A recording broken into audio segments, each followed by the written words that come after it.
The combined lessons of the Field of Fire and the burning of Harrenhal were heard loud and clear throughout Westeros. There would be more violence, but there would be no more battles. Though there will be posturing for such, and there will be those upset that no more battles were fought, there won't actually be any.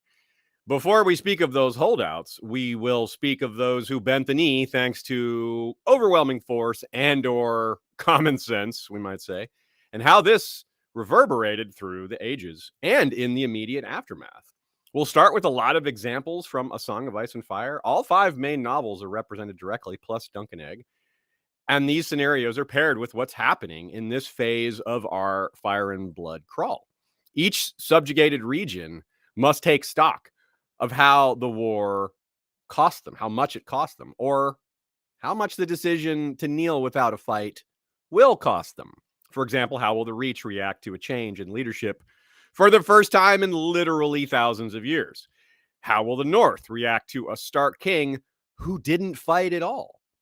These are all ongoing stories. They don't just play out in the moment. These threads involve all the kingdoms and unfold over multiple timelines because, well, it affected the entire continent. All that and more on this episode of History of Westeros podcast. Hello and welcome, everybody. We're here with you, as is almost always the case on Sundays. We're here at 3 Eastern on YouTube doing live streams. Every episode can be found afterwards, still on YouTube or on Spotify in video form. And the audio version can be found almost anywhere you find podcasts, whether Spotify, YouTube, or elsewhere, Apple, etc. And they are ad-free if you join us on Patreon. That's right. Don, looks like you got a nice House of the Dragon shirt there. What are you drinking today? I've got a non-standard mix here. I got a monster drink, and I don't even know what flavor it is. It's a blue can. Anyone know? Blue is always a strange flavor. But I mixed it with the blue machine naked drink and watermelon Mountain Dew. It's pretty tasty. I doubt it, as usual. I'm having a triple shot Starbucks here, I'm going to be very energized. Now, Nina has contributed as per usual. She's got a lot of great notes on both the Field of Fire and the lessons and the kneelings. But also, you should check out goodqueenally.tumblr.com. That's, of course, 1 Y in Alley.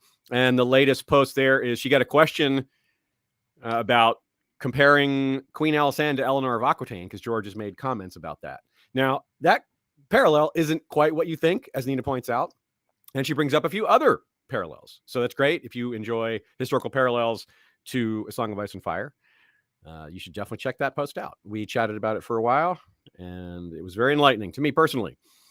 If you have questions of your own, you can submit them live during this live stream if you're watching, or hit us up on westeroshistory@gmail.com. And this episode is brought to you in part by patrons such as... I'm going to name a couple new and a couple old, and one short and one long. This is going to be nice. Get ready for this. All right. So a couple newer ones. Sir Dane of House Dane. Pretty straightforward there. Nice. Mance Wrestle, the Terracottan Son of the North. That's a cool one.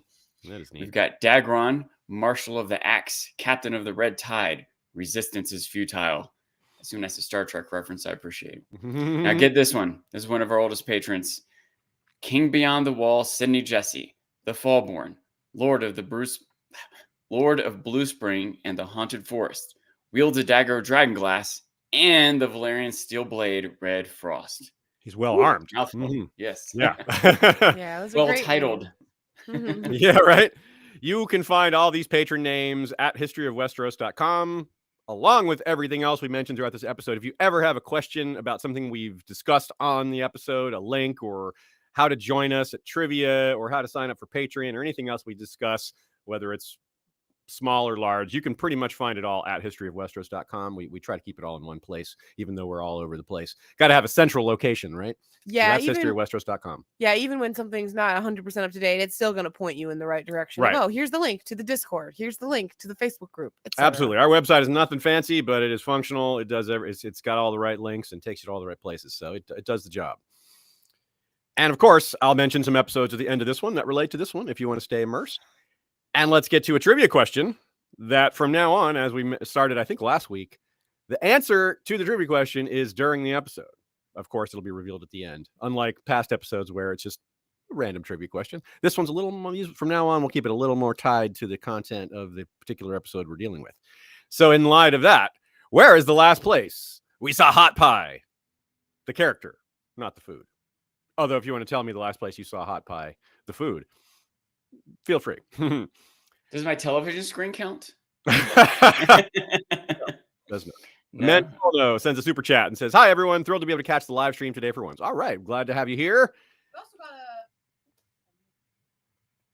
We also got a last minute question from Amanda that I'll throw in here since she gave us a super chat. Sure. Sean, have you tried the grape raspberry sparkling ice?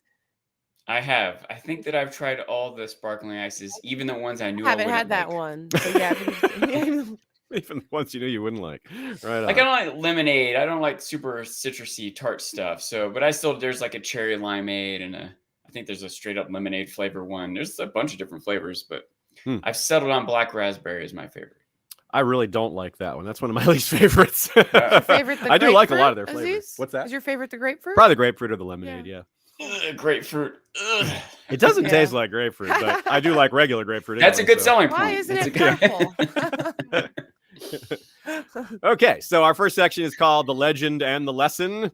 We gave fun and thought-provoking examples from Harrenhal, which are neat and unique in their own way because Harrenhal is still standing. Obviously, the Field of Fire there's no physical evidence of that anymore. But we're not going to include other times it's mentioned in Fire and Blood. In other words, as we work our way through Fire and Blood, Field of Fire will come up again, and we'll tackle that when it happens. Mostly, we're interested in how it is referred to 300 years later, or nearly 300 years later. And it rings out through the series in a variety of different ways, which was the point at the time. I imagine Aegon would be pleased that his intended lessons still stretch beyond the lifespan of the dragons, which of course are now coming back, which is relevant to what we're going to talk about. So let's start with the Game of Thrones. Sean? Do you think that the people of Westeros think about the Field of Fire as often as we think about the Roman Empire? You know what? They might. They certainly think about the Targaryens as often or more. That's a good call. So in A Game of Thrones, Harlan Tyrell's surrender to Aegon after the battle is mentioned in the appendix. Like pretty thoroughly. It's like a couple paragraphs. And it's in every book. Every appendix has Harlan Tyrell surrendering to Aegon after the Field of Fire. And yeah, so it was something that George came up with as part of the original details. And it's included as part of the description of House Tyrell. There's one for Lannister and Stark. There's like a little blurb for each of those. So you all maybe have noticed that before. Are there similar blurbs that are repeated in all the books, or is that one unique? That one's a little unique because it's longer, but I believe there is one for some of the other houses. Like it's much shorter for Dorne and the North, I believe. But yeah, I don't think it includes the detail. Like there's no mention. I don't think it's mentioned. Brandon the Builder, I don't think it's mentioned in the appendix for the Starks. So maybe he is, but not with a big description about doing this and that, not kneeling to Aegon or whatever. Yeah, so that is a little bit unique that it's so specific, and unlike other parts of the appendix, it's more detailed. But before the appendix, because the appendix is obviously at the end of the book, Theon compares the northern victory at the Whispering Wood to the Field of Fire just after the battle. He's so excited. He's like, point out the huge disparity. And he's like, we killed 10 men to every one we lost. Of course, the Field of Fire was more like 40 to 1, but still, he said the most since then. I don't think he's right about that, but Theon's a little naive and a little excited he just won this battle. He's excited. It's understandable to be thrilled and survive a battle. You're being your first battle. But that's a key point here that Catelyn makes in response to Theon. She says, battle, not the war, right? This was a battle, not the war. You didn't beat Tywin, did you? And he's like, no, we didn't beat Tywin. Now, this is where another big difference, because for Aegon, it pretty much was the final battle. This pretty much did end the war. So that's another thing that's like, Theon, yeah, it's not that good of a comparison, actually, Theon. But still, he said it, so we wanted to address it. But it's it does a lot worse things. This is okay. This is pretty small in the scheme of things. You're right. And to be fair, there's a lot of details lost in the shuffle. We probably know the Field of Fire better than Theon does. But still, it goes to show how these things get exaggerated and people try to compare their achievements or achievements that they're part of to other known achievements, whether it's one of the biggest ones ever known or just one of the most famous ones. It makes sense that Theon would think of a famous battle and try to compare it to that, even if he's kind of wrong about it. I've always thought that our podcast here was very similar to the Gettysburg Address. Okay. So Theon also starts listing all the captives they took. This is part of what prompts Catelyn to say, but no Lord Tywin, huh? And perhaps as a nod to the Field of Fire, since Theon brought it up, George had one of the captives be named Sir Garth Greenfield, which is pretty much the closest you can get to Garth Greenhand without actually being Garth Greenhand. So this is some sort of kin to Sir Preston Greenfield of the Kingsguard. We're not sure what level, what connection. And the Greenfields are not a Reach house. That's a Western house, but their sigil is all green. And yeah, it would fit in the Reach very well. And Garth is extremely a Reacher name. I mean, it's just a name that pops up all over, but more prominently in the Reach than anywhere else. So that seems like a nod, or maybe George just his mind took him there and he didn't realize it. Should have made it Garth Quintist hand. Yeah. There's also a Wayne Greenfield. Yeah, there's Wayne and Garth Greenfield. Yeah, no, there isn't. There should be. Yeah, there should. Not too late.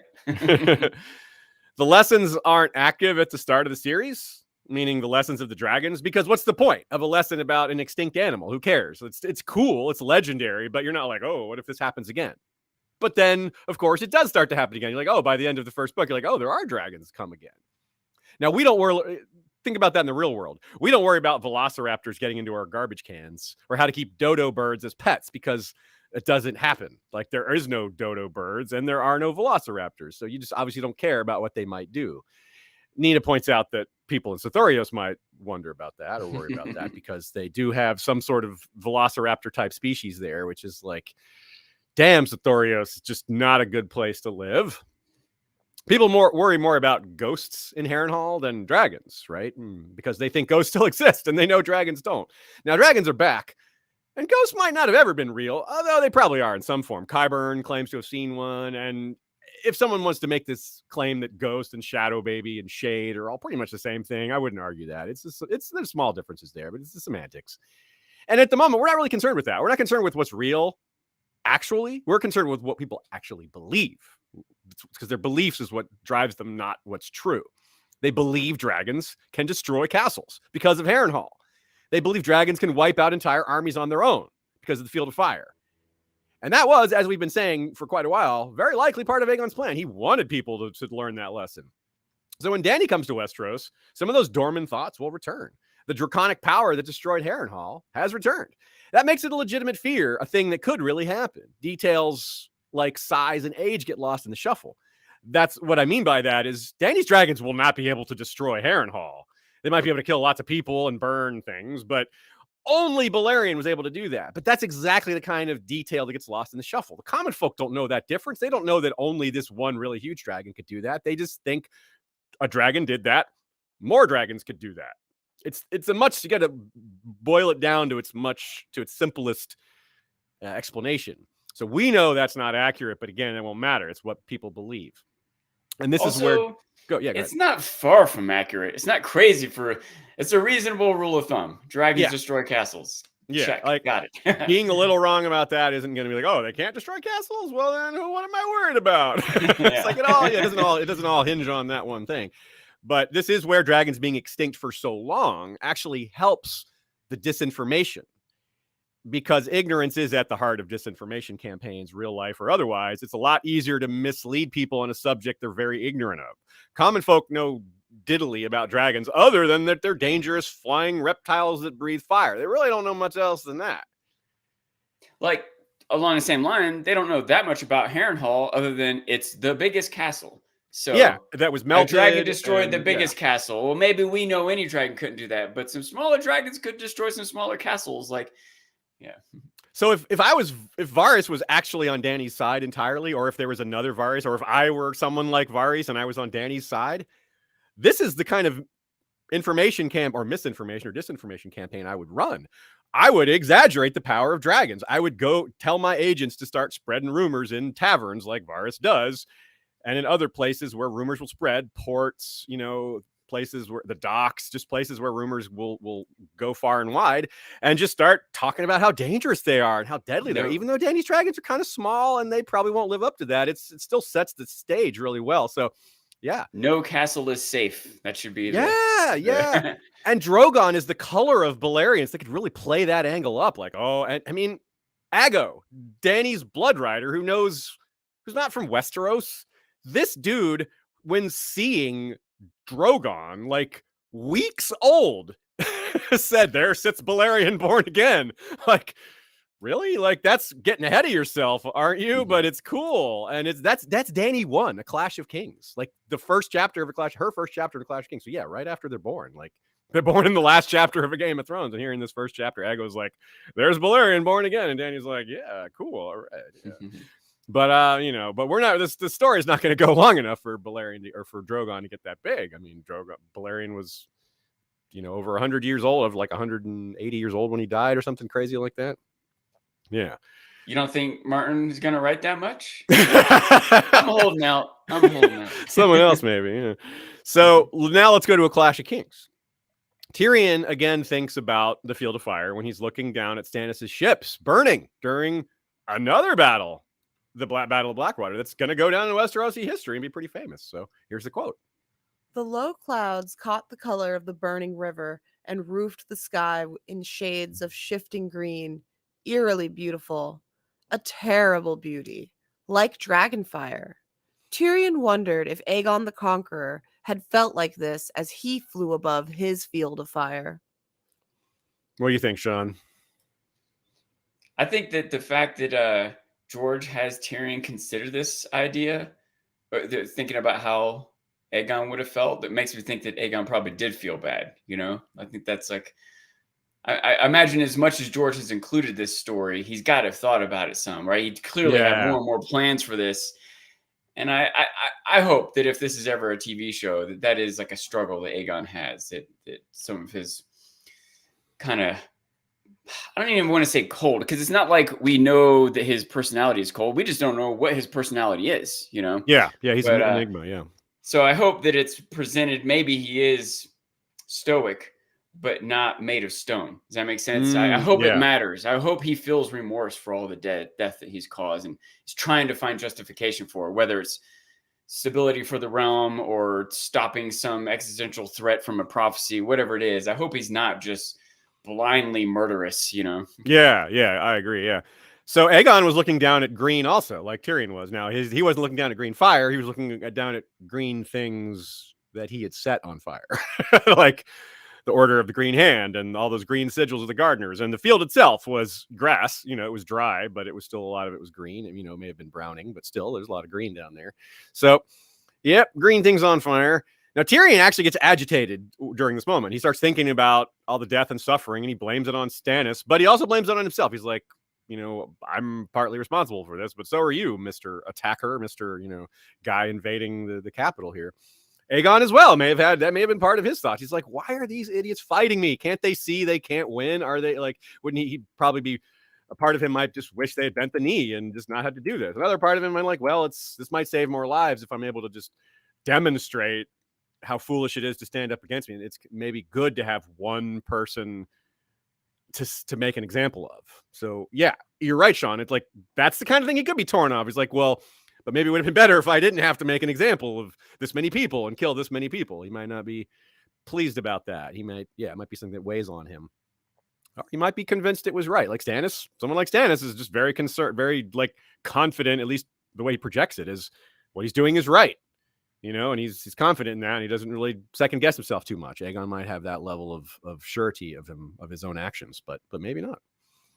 That said, it's hard for us to know. It's hard to really get in Stannis' head, but I don't think that he is ignorant to the suffering it's caused. When what's the line? When you're like, hundreds of men will be killed, thousands. Yeah, the one on the show. Like, that's a good he one, knows what's happening. Yeah, but but he's already made the decision. This is what must be done. However bad it is, alternatives are worse. So yeah, he wasn't saying that to be cold or snarky. He's just like, nope. He's just stating a fact. He's like, yeah, thousands of people are going to die. I mean, he doesn't seem upset about it. He doesn't seem happy about it either. It's just yep, that's what's going to happen. Like, we can't. Yeah. It's unavoidable at this point. Yeah, and he's, in a way, it's sort of a,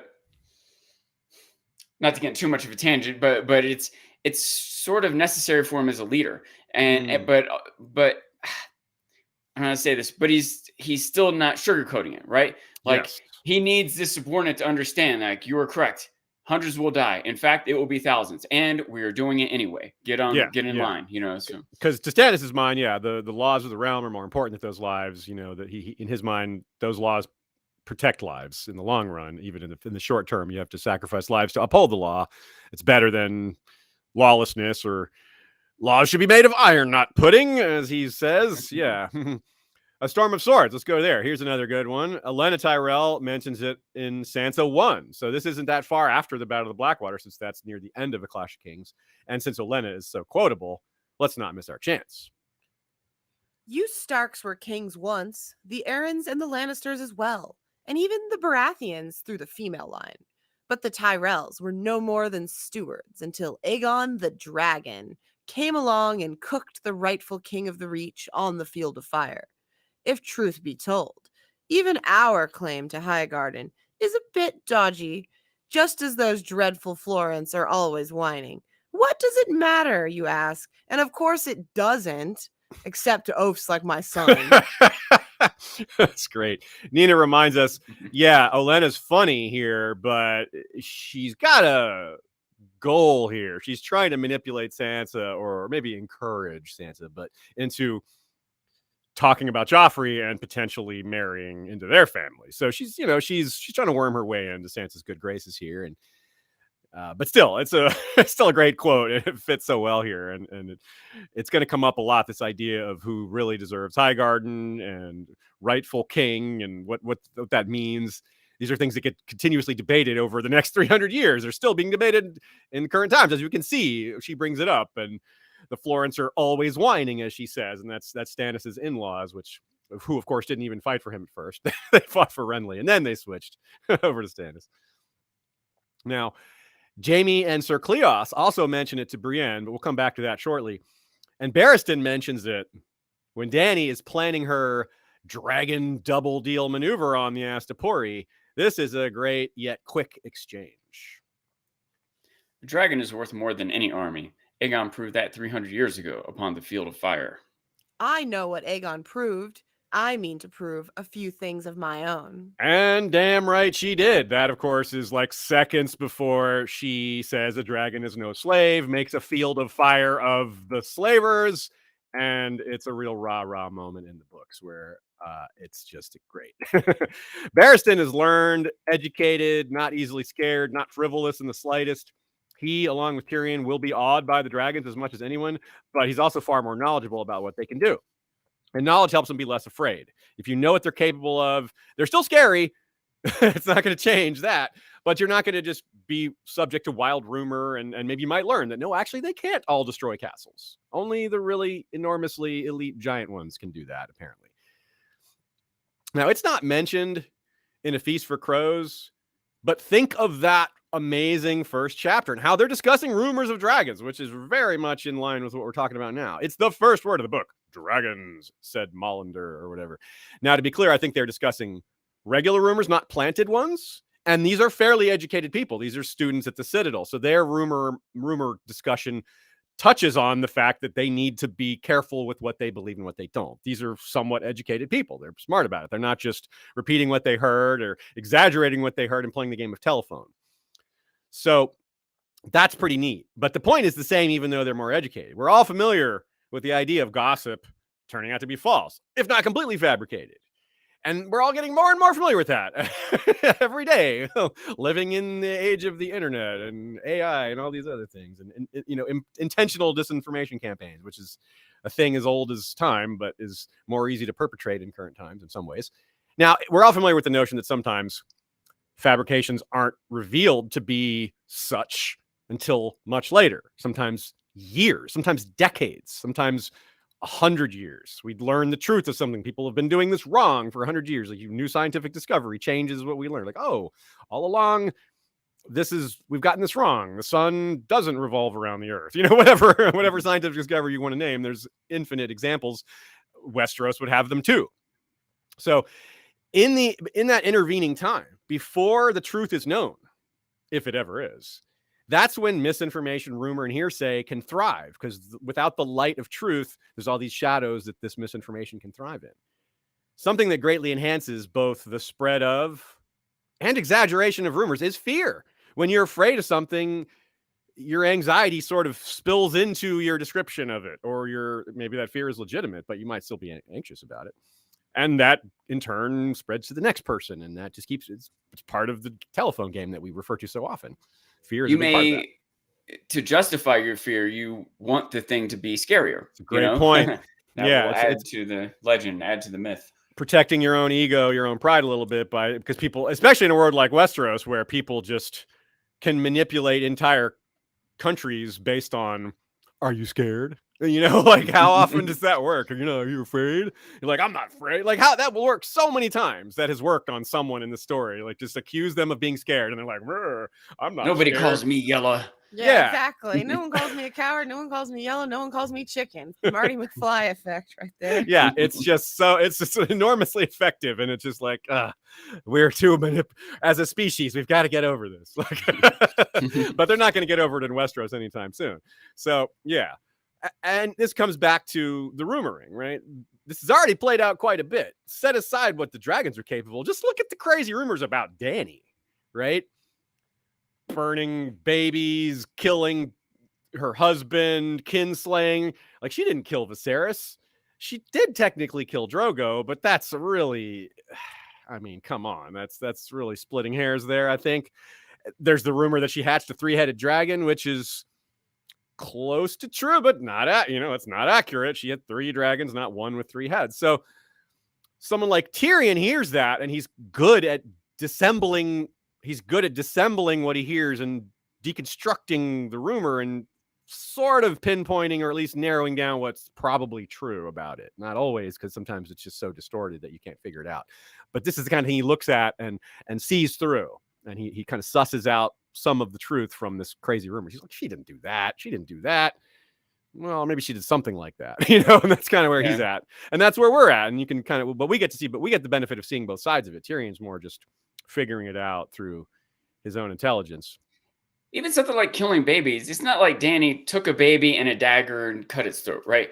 But she's the husband of a call who kills babies. Like, she's part of this horde. She's almost half in charge of the army that just killed many, many babies. It's not crazy to hold her responsible, Yeah, every military leader in Westeros we've seen is guilty of that. Rob's guilty of that.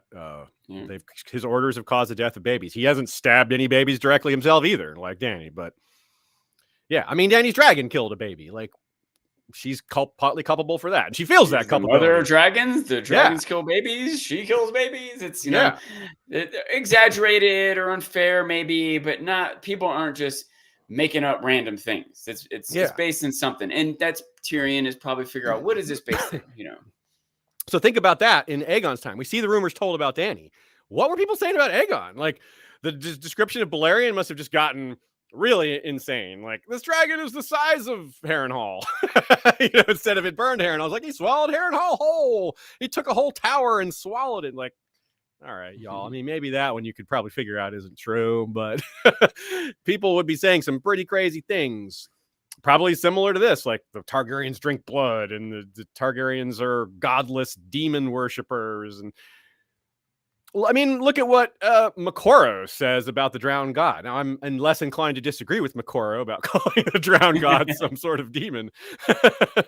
But still, it's what he's saying is he doesn't have any better information than even we do about what the true nature of the drowned god. So, like, it's all just hearsay, right? So, I can imagine, just want to say real quick, that Aegon might have been a little bit more aware of the way the world works and how rumors go. And that's why he maybe is over the top sometimes in being just or fair or honorable when he can. right? Yes. He wants to make sure rumors don't spread of tyrannical things that he's doing. So he's making sure to be good when it's time to be good. So those bad rumors can't spread. Yeah. And Dany's young and inexperienced, but I think it's something that she's learning, and people around her want her to be aware of. Yes. Now, an unfortunate cousin of fear is hate. And that is certainly going to be in play here too. Probably hit Dany harder than it ever hit Aegon, because Aegon's a man. And Westeros is much more accustomed to male leaders, much more accustomed to accepting male leaders by a mile, right? And Yeah, Dany's also a foreigner in their eyes, probably. Like, she's barely from Westeros, where Aegon at least lived there. He was born there. I don't know if that actually matters that much, but some of this definitely matters. There's no rumor spreading that Aegon is a witch, right? Right. He just doesn't have to face half the rumors that a woman has to face. But Visenya and Rhaenys probably did have to face those things. So this element probably is present. It's just probably more aimed at his sister. I mean, yes, Visenya definitely had black magic rumors. Now, to be fair, there seems to be some fire to that behind that smoke. There probably was some black magic in her side, but maybe not. It could be entire. I mean, I prefer to believe it because it's fun, not because it says bad things about her. I think it's cool, from the world building. But yeah, what people believe in world about her is probably going to be a little darker because of rumors like that, and because she's a woman in power. Now, here, like I said, not directly mentioned in a Feast for Crows, but it is in A Dance with Dragons. Here we go. Quote. Viserys had told her all the tales when she was little. He loved to talk of dragons. She knew how Harrenhal had fallen. She knew about the Field of Fire and the Dance of the Dragons. This is sort of like a addition to her first chapter, second chapter introduction stuff in A Game of Thrones, when she's thinking about all these places she's never been, but her brothers told her about. Like, she thinks of Harrenhal and the Isle of Faces and the Vale of Arryn and all these things that are just names to her.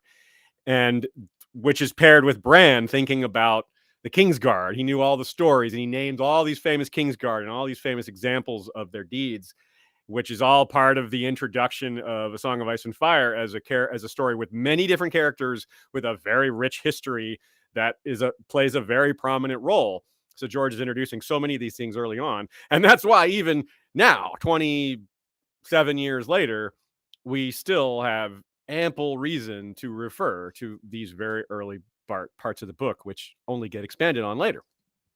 I love that part. I love that quote. It really does. It's like Dany's back in book 1 when she's thinking about the tales that Viserys told her. And just the Field of Fire. She mentions the Dance with Dragons too, of course, which is only a good comparison for us now, since it's still 130 years away in the actual timeline. Now, it's not mentioned in the Hedge Knight, and it's not mentioned in the Mystery Knight, but it comes up 3 times in the Sworn Sword. It comes up a lot, and it comes up in more than just being mentioned. The most notable comes when they're passing through Watts Wood, which had been burned. Like, that fire started there, and the whole wood burned. The description tells of extreme devastation. It's referred to as a smoking wasteland, which is a description that will also be used about Dorne after the Dornish Wars. So we'll be getting to that in due time. Now, that causes Sir Osgray, walking through the smoking wasteland, to have a coughing fit. And once he catches his breath, he says, quote, "The Field of Fire must have looked like this," Sir Eustace said. "It was there our woes began, 200 years ago. The last of the Green Kings perished on that field, with the finest flowers of the reach around him.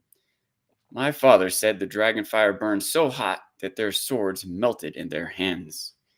Afterwards, the blades were gathered up and went to make the Iron Throne. Highgarden passed from kings to stewards, and the Osgrays dwindled and diminished until the marshals of the North March were no more than landed knights, bound in fealty to the Rowans."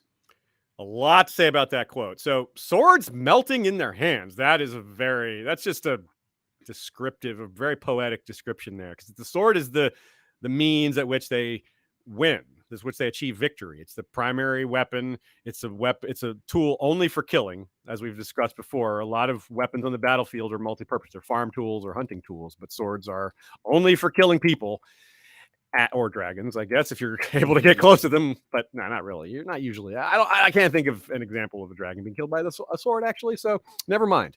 They might have thought that, though.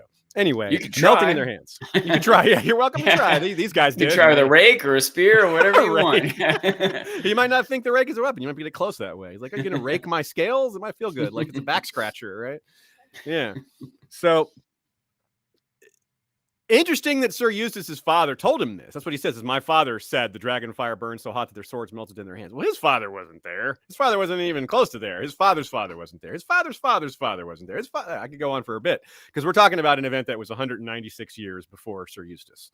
Well, Sir Eustace is old at this point. So Sir Eustace, we'll say he's 60-ish. So let's say he was born just after the Dance of the Dragons. So he's still 130 years before the Field of Fire even happened, let alone being old enough to process it or have even been there.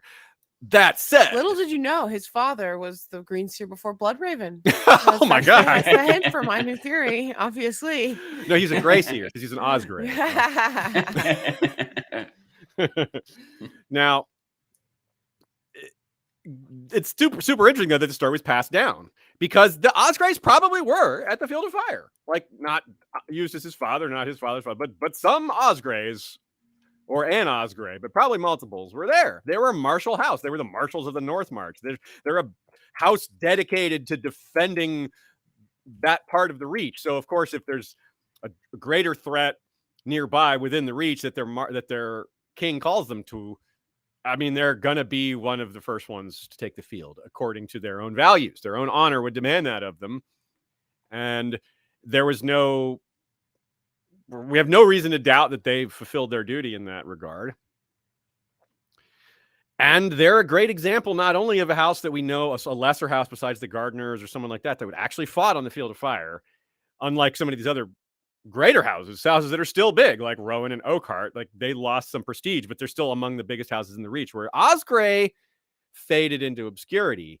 And the reason for that is partly the conquest. They're no longer they're defending a border that no longer needs to be defended.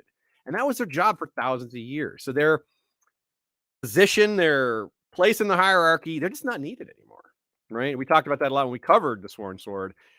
But what we didn't necessarily talk about is how much that happened all over. They're an example of what must have been happening all over the Reach, all over the West, the Riverlands as well, just a lot of places. Well, maybe not the Riverlands because of King Harren, but lots of places, probably the Reach most of all, though. I think they are the best example of this, where their position in the world was taken from them, not on purpose. Aegon wasn't like, "Bah, Osgreys, you're worthless now." No, it was just a side effect of reorganizing the entire realm.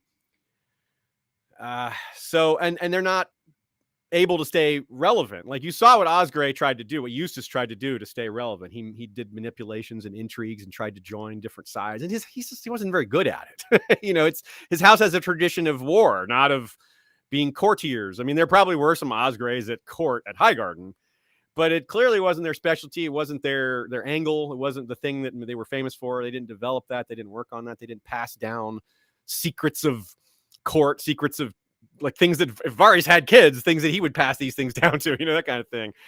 But no, that's not how it went. We're going to play. There's plenty of examples like that, many that we can imagine, many that we can just assume of the old order shaken up, and a lot of houses that had, noble positions of value that they could be proud of. You just aren't needed anymore. Time to retire. And that's a tough thing for a house that's been around for so long. Or find value in a new thing. Be a farmer, be an engineer, be productive, which is what a lot of them ended up for doing. this new scenario, that you have the ability to do something more long-term, to make an investment, to not be killers, And it's very much symbolic of what burning a forest down does, right? This is a complete fresh start. It's brutal. Everything in that forest died. The immediate aftermath is gross and terrifying, and you choke at the sight of it and you cough at the fumes. But 100 years later, it's a brand new forest. It looks really nice. There's no sign of the devastation, and it's pretty good. It's like maybe it shouldn't have happened that way, but the current state of affairs that it's become is good. It doesn't mean it's a justification, but it's undeniable that this new forest is nice and there's new animals there. And the Osgreys were themselves like one of those old trees. their roots ran deep, but now they're just a stump. I mean, I don't know if maybe that's kind of mean, but all this is a parallel to Daenerys too, right? Daenerys in Meereen, she's trying to make change. She's trying to root out the evil and do good, but like a lot of that involves uprooting people that are having okay lives, like the older slaves that are now out on the street. You know, that example played out both in book and show, and it was pretty heartrending. It's like, well, you understand why Dany's doing it, and you understand that it's hard to avoid things like this, but it's still like, damn, these guys, there's innocent people are definitely suffering here. You know, these people aren't slavers. They're part of this slaver hierarchy, but they're not participating in it with force. They're just caught up in it. You know, a slave within a slaver empire. Like, what power does he have? So, or she. So yeah, even if it's worthwhile, there can be awful sacrifices to get there, and it's just a really difficult position that both Aegon found himself, and Dany, it's probably going to be much harder for her. The scenario is much different. Westeros is already somewhat united, but is already at war, and in that sense is not united. And the clear and present danger of this thing from the north is actually happening, unlike in Aegon's time where he's just preparing for it for some later date. You know, it's an interesting thought, by the way. Westeros is probably the least united it's been since Aegon, right? Yeah, that's a good point. Yeah, that's actually like, very true. Yeah, maybe the dance. I was gonna say, even I wonder during a dance. I don't know it as well, but I feel like the dance there were really only two sides, right? Yeah, that's true. Like, yeah, right now there's 4 or 5 sides or something. So good point. Yeah, that's a good point. There's more claimants. There's more claimants than there's ever been, I suppose. Yeah, that's a good point. I don't think there's more ability for when the dust settles, more likelihood, I think, for when the dust settles, for all the kingdoms not to be under one throne anymore. Right? Yeah. So the reason so few resist from here on out is because of all these overpowering examples that the biggest and most powerful had opposed Aegon and his sisters and lost. So think about, will these people submit to Dany after she shows overwhelming force, or will their prejudices or prior loyalties or both prevent them from making the common sense decision? Or will there be just other factors that we're not considering that are mixed in it? Maybe, who knows what kind of propaganda, what kind of things people will believe about Dany that may not be true, or they've been misled on, or whatever, you know? We're also assuming Dany handles things well. What if she just screws it up in multiple different ways that could happen? So yeah, but we've talked a lot of times about how Aegon seemed to play it just perfect, and it was the perfect moment for everything to happen. That there's all kinds of things that could have been a little differently, and it wouldn't have gone as well. So who's to say that Dany maybe even has better intentions and better support than Aegon, but it's just the wrong moment. She doesn't have the right and the optics are different. Yeah, absolutely. On and on. So others will rush to bend the knee. It shouldn't be seen as cowardice, though. I mean, I wouldn't call it that. Of course, I probably wouldn't have anyway. In some cases, it is probably, but in most cases, I don't think so. I think it's more about wisdom or even ambition, because rarely in the history of Westeros is bending the knee so profitable. There's gain and climbing of the ladder to be had by bending the knee at the right time or with the right circumstances. So, yeah, it's interesting to consider that it's not just saving your neck. You can move up in the world by bending the knee here. Best example we've seen is next here as Aegon heads to Highgarden. Quote: King Aegon parted from his sisters and marched at once for Highgarden, hoping to secure its surrender before some other claimant could seize it for his own. He found the castle in the hands of its steward, Harlan Tyrell, whose forebears had served the gardeners for centuries. Tyrell yielded up the keys to the castle without a fight and pledged his support to the conquering king. In reward, Aegon granted him Highgarden and all its domains, naming him Warden of the South and Lord Paramount of the Mander, and giving him dominion over all House Gardener's former vassals. Definitely one of the largest promotions we'll ever see in Westeros. I mean, because the Reach is the most populous and the largest. This isn't just, it's a little different than the Tullys getting... until Game of Thrones, when Bronn gets the Reach. So when Bronn gets the Reach, yeah. That's a bigger promotion. You're right. Because Bronn was a real nobody, or a sort of nobody. I guess he hit a few rungs on the ladder before he didn't go directly from sellsword to the Lord of the... But There weren't very many rungs on that Yeah, a ladder. lot less. There was I a think step lot ladder. less honor and a lot less goodwill towards him than the Tyrell stewards probably did. Yeah, I gotta think that the equivalent of Olenna saying our claim to Highgarden's a bit dodgy is like, but not as dodgy as bronze.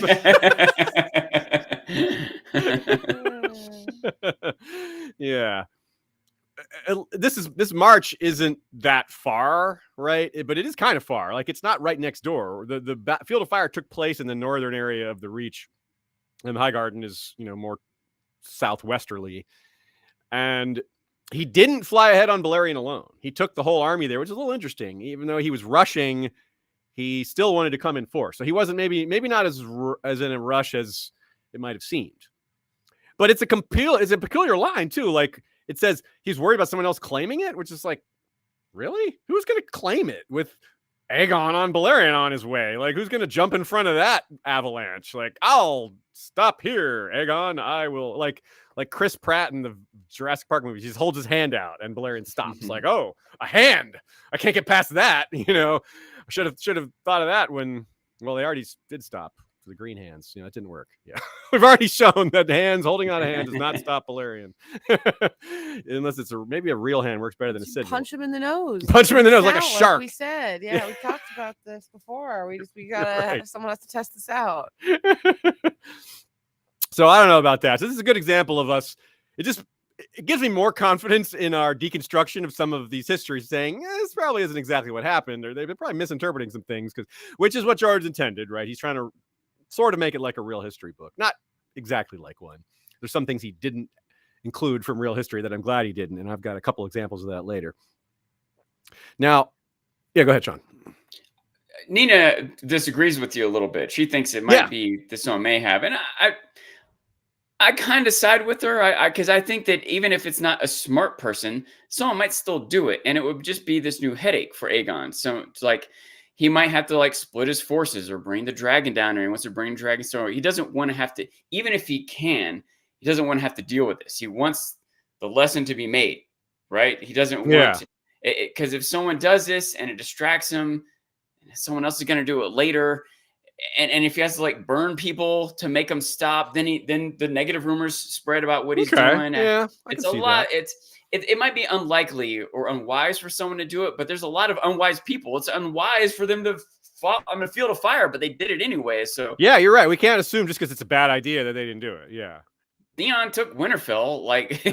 It wasn't smart. It didn't last, but it was a pain for Robb. It was a monkey wrench, and everything else was going on. So I can see someone potentially doing it and it being difficult for Aegon to deal with. So okay, yeah, that's fair. And Nina uses the example of Argella, who even after her father's beaten, her army's beaten, she's still like, I'm the new Storm Queen. Even though it was hopeless, and they're like, no, you're not. So yeah. You're right though. So that's a great example. Nina brings a good point. So yeah, so it is possible. It's also possible, and here's one I didn't think of until just now, given what we just said about opportunity and ambition. Someone could seize Highgarden in order to be the one who surrenders it to Aegon, so that the Tyrells can't do that. So I want to be the one to surrender Highgarden to Aegon. And just, of course, they have very little time to do that. That's part of it also. It's like, well, who's got time for this? Maybe someone had an army in the field already. Tywin was waiting to see what happened at the at the Trident, and then he marched immediately to King's Landing. There could have been another army in the field like that Aegon wasn't aware of. There wasn't, as far as we know, but it's possible. It's extra valuable, pointing out the intelligence that Aegon could have if he scouted out ahead of times and got people in the right places and used the dragons. But say the High Towers. What if the High Towers just said, all right, we're in charge of Highgarden now. Yeah. We'll see what Aegon says when he gets here, but we're going to be in charge. They would have been more difficult to negotiate with, right, than the Tyrells. Yes. That was an ideal situation when the Tyrells took charge, sort of, and then gave in immediately. It would have been a little different with the High Towers. Because we know what the High Towers did. We know they had their prophecy. We know they surrendered, and we're going to talk about that later.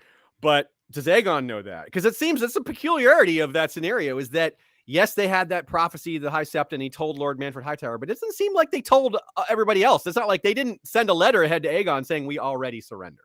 No, they waited for him to show up. So it was like this was part of why we were very sure that this wasn't just a vision, that this was planned, because it's so perfect for them.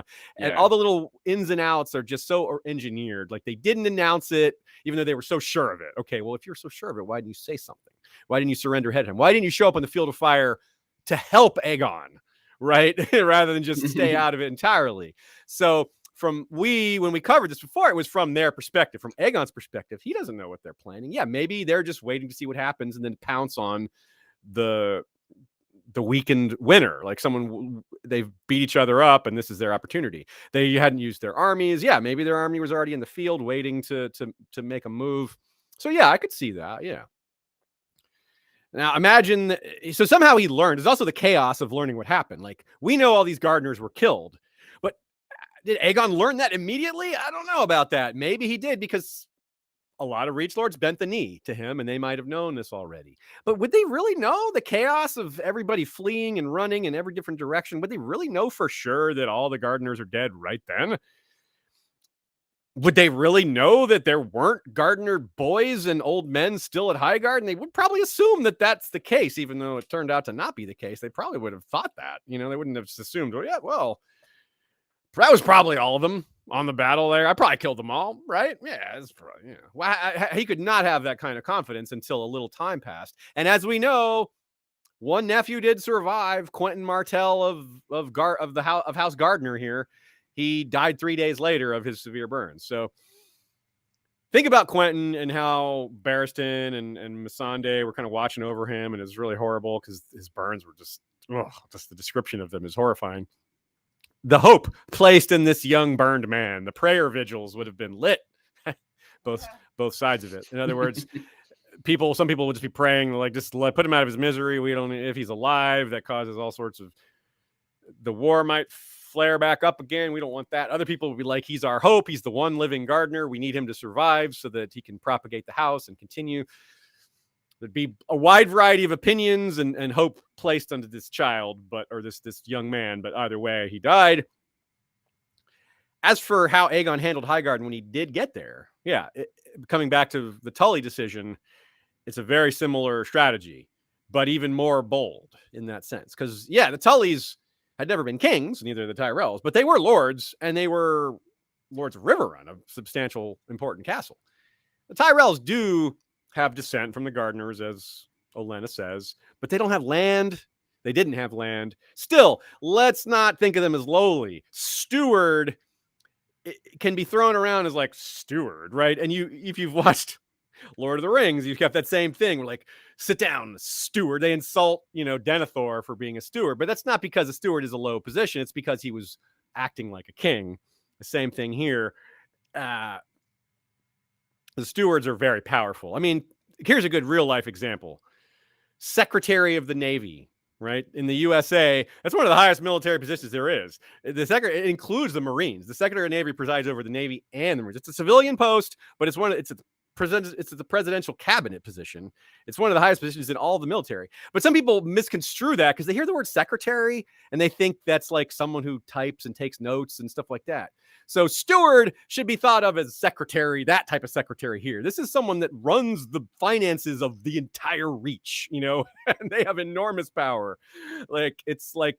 And knowledge. Yes. Yeah, they would know all the ins and outs, have connections with all the people. They would have awareness of budgets and manpower and on and on. Yeah. Yeah, it's part of the reason they're denigrated is because the other nobles see that level of power, but want to point to the thing that they don't have, which is their nobility. Like, you don't have land, though, so they want to put themselves above them because even though they arguably are more powerful.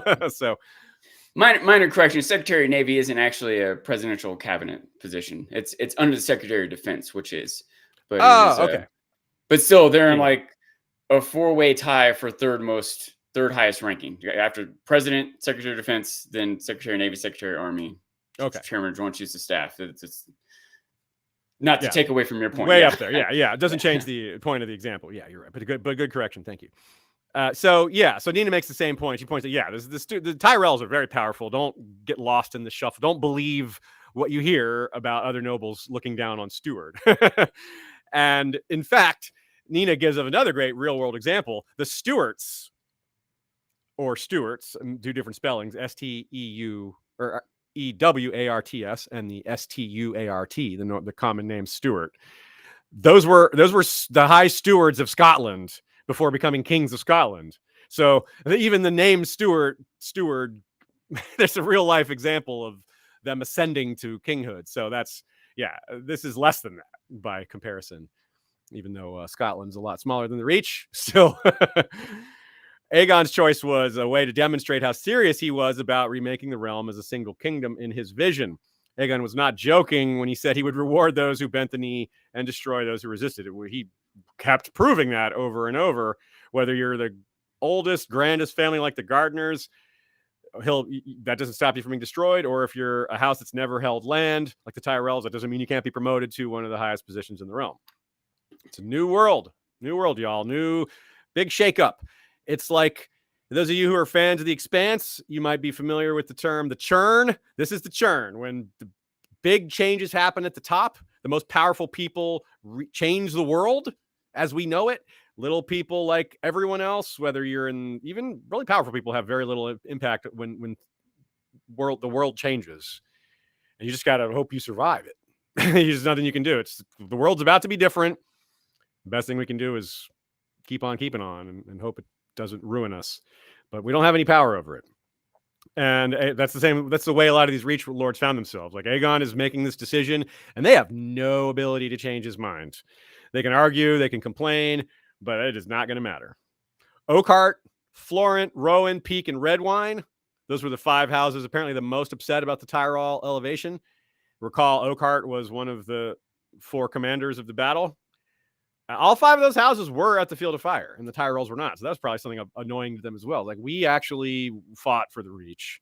And this dude who didn't bent the knee, and he gets all the rewards. And then the High Guard and then the High Towers are going to get the same. So there's probably a lot of bitterness there too. It's like, they didn't help, and they're getting all these rewards. It's like, so it's probably some bitterness there. Some bitterness that lingered. Yeah. Now here's something kind of unfortunate or missing, we'll say.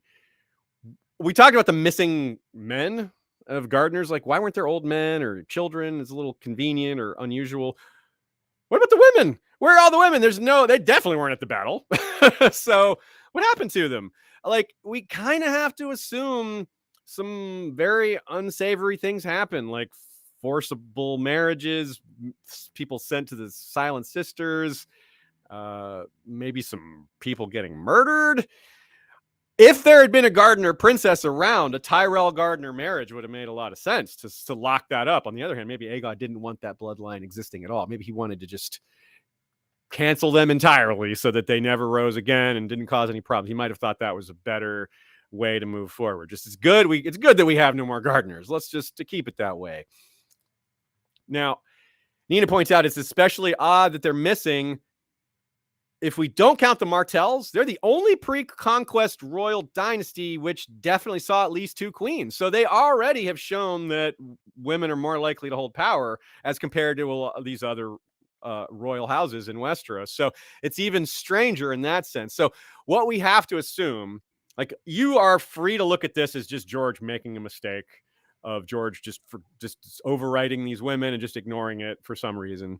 There is a lot of economy in the conquest, but I prefer to look at it as just, we got to come up with reasons that make sense and fit them, make something that fits. So that's where I get to the unsavory stuff, that these women were packed off and quietly sent away dishonorably, which is why it wasn't recorded. Like, Aegon wanted to look like he was doing things the right way. He wanted to look like he was rewarding the right people, and these women were kind of innocent. So if he's punishing, well, not kind of, they were innocent. They're completely innocent as far as I can tell. I mean, maybe they weren't, but as far as we know, we have no reason to suspect otherwise. So that doesn't look good, right? It's not chivalrous necessarily, even though it is normal. You can see why it wasn't recorded, if that is indeed what happened, or if it's the best explanation for what happened. I mean, Yandel alludes to various houses in the Reach that have blood ties to House Gardner. There's definitely houses that have married into House Gardner and vice versa. So, like, the bloodline was definitely not entirely erased. It's impossible. It's been 8,000 years of interbreeding and back and forth. There's got to be Gardner blood. Does that matter, though? No, apparently not. Not at this point.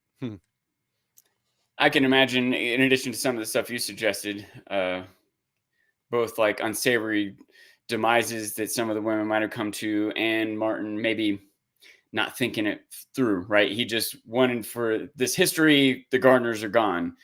The men were all killed in battle. Well, all the men? What about the women, cousins? Like maybe it's not just him not accounting for this. It's the historians.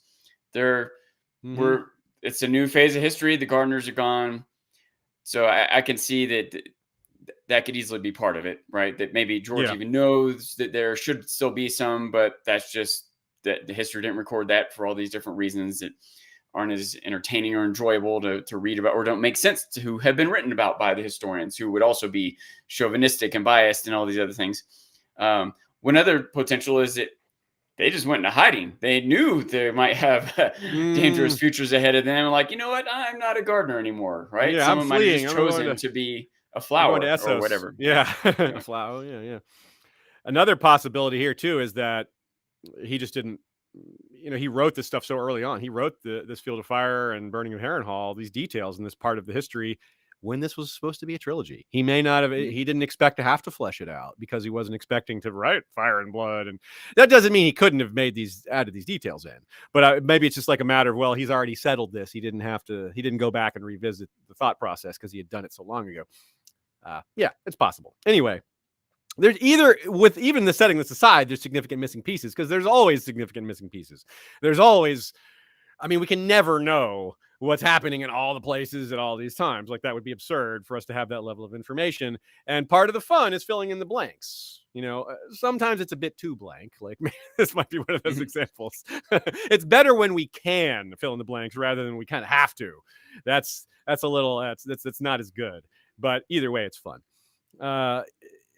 Ultimately, this is, the fun part being imagining what things that will make it work, make it logical or whatever.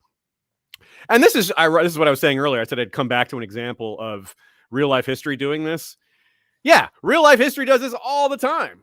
We have countless examples of history that is frustrating, just as frustrating or more frustrating, because it's missing stuff that you are baffled by why the sources don't discuss this or don't elaborate on certain details.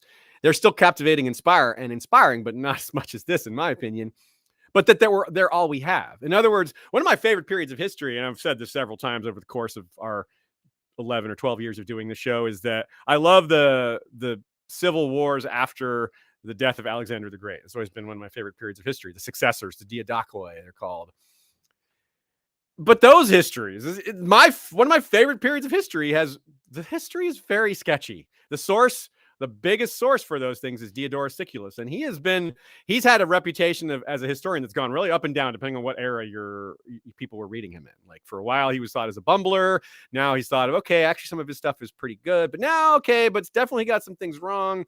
Because there's just like straight up contradictions. He contradicts himself several times throughout this. There's 27 history books or whatever that he wrote. So, there's bound to be a few mistakes in there. But a modern history book wouldn't have these problems. Like, they would have an editor that would look through it and catch that and be like, okay, well, this, to solve this is a contradiction. You can present it as a contradiction, say, we don't know which of these things is true. But you can't just like ignore the fact that you just contradicted yourself with the point you made that goes against something you said 20 pages ago.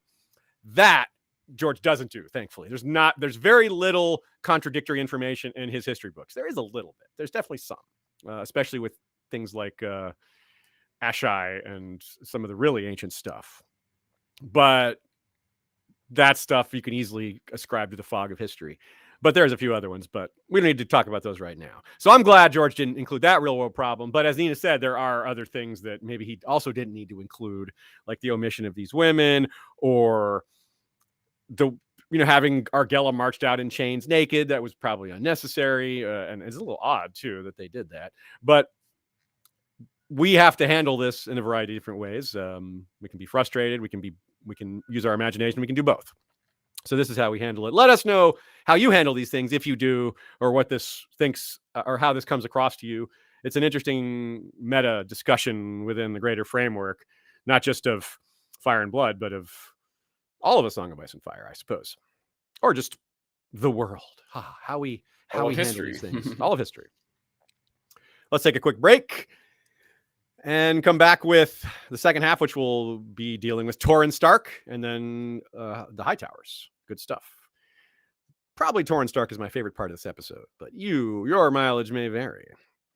This episode is brought to you in part by HelloFresh. Go to HelloFresh.com/50Westeros and use the code 50Westeros for 50% off plus free shipping. That's 50 Westeros, not the letters. You can see it on screen there. A crazy schedule can make it easy to fall into your dinner time recipe rut. HelloFresh helps keep things dynamic. With over 40 recipes to choose from every week, you can't possibly eat all those in such a short period of time. You'll always have something new to choose from. And that's not 40 for the year. That's just 40 at any given time. They're constantly rotating new ones in and out. So it's effectively a lot more than 40. There's just 40 available at any given time. So that really takes the hassle out of mealtime planning. You get to, a lot of the steps are removed. You just have it right there for you. All the portion sizes are just right. And it can also save you money. Takeout, fast food, all these things are getting more expensive, like regular places, this regular eating out. So it's just a little more incentive to eat at home. But with this, it's sort of a halfway. It's like instead of, you still get the quality of restaurant food, but it's cheaper and you get to be at home and you get to prepare it with your loved one or loved ones. And yeah, it's just a lot of good stuff that way. We here in Roswell, we rent out some of our extra rooms in this house that we have to some friends of ours. And that has been really fun, sharing our HelloFresh meals. We ordered the bigger ones so we could share it around. And one of our friends that lives here is a really good cook.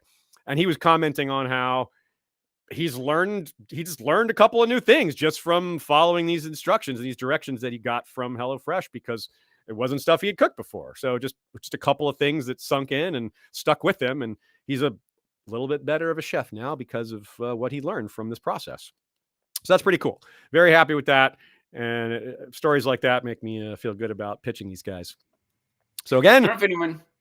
Go ahead. I don't know if anyone watches any cooking shows. I don't watch any of them religiously, but here and there I watch them. And every time I'm due, I'm like, next time cilantro, huh? Or whatever it is. You know, it's neat to get new tools and new ideas from whether it's a cooking show or something like that. I wonder if watching cooking shows might make you appreciate this even more, getting to try these new things. You know, That's a good point. You know, and you mentioned that about certain cilantro. It's a great example because that's the number one thing that there's so many spices. I don't know what half of them do, so someone's like, adds this. If you go through the process of adding it to something, you can be like, oh, and it teaches you like what that goes in or at what point, whether you should add it before or after cooking, whether. Or sometimes you're like, oh, yeah. Or you're learning, okay, that's why I don't like it. No wonder. Yeah. a lot of things, my cooking experience, I just have to use way more than what I thought, So sometimes seeing a recipe when it tells you how much to use and you're like, that's more than I ever would have used. Well, that's why I never tasted it before. You just got to use more. So, yeah. Or maybe you just weren't preparing it right, or yeah. So anyway, yeah, that's our pitch. Go to HelloFresh.com/50Westeros and use the code 50Westeros for 50% off plus free shipping. That's America's #1 meal kit, HelloFresh. All right. The King Who Knelt. Let's start off with a quote.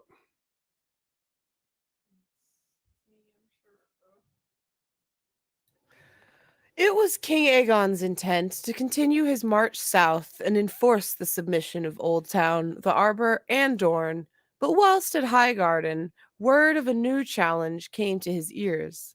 Torrhen Stark, king in the north, had crossed the neck and entered the Riverlands, leading an army of savage Northmen 30,000 strong.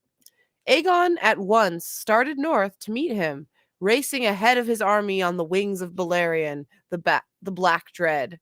He sent word to his 2 queens as well, and to all the lords and knights who had bent the knee to him after Harrenhal and the Field of Fire. Nina writes, what's also notable about this quote is that it suggests urgency on the part of Aegon towards the Starks. He actually saw them as a threat, or at least thought that they needed to be handled in a timely manner, perhaps before things got too out of hand. Like, take care of them before this gets ugly. Maybe there's still a chance to make them bend the knee before they start, I don't know, attacking the Riverlands or something like that. He's not sure what they're going to go. Or they just head straight for King's Landing and they get there and start, I don't know, wrecking the Aegon fort. And that just looks bad for him, so he needs to beat them to the punch. So there is urgent. There's several reasons to understand his urgency here, and it may be a little of all the above, or several different factors.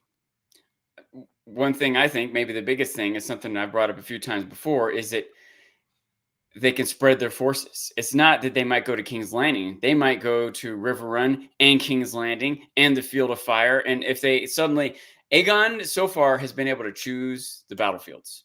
Yes, that's true. He's fighting where he wants. So all his army and all of their army, all there at the same. But if suddenly he had to face forces in a bunch of different places, it's much more of a challenge. Well, same reason I thought that it would be tough for him to actually take Castle Rock. He could theoretically do it, but he can't do that and all the other things he needs to do to unite the kingdom.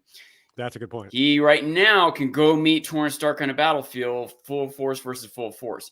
If he waits and an army's spread out and he rallies more troops and he's on 3 different fronts, that gets much tougher.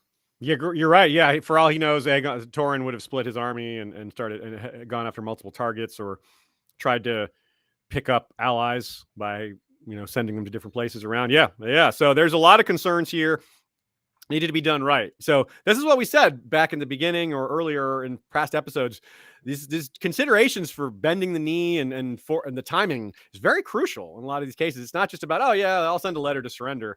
No, these kings, they have to be very careful when they bend the knee, why they bend the knee, what their followers believe of here and understand about that logic, whether it's true or not, like to prevent rumors from spreading about cowardice or anything else, right? And Torrhen himself, from his perspective, like he's heard these stories.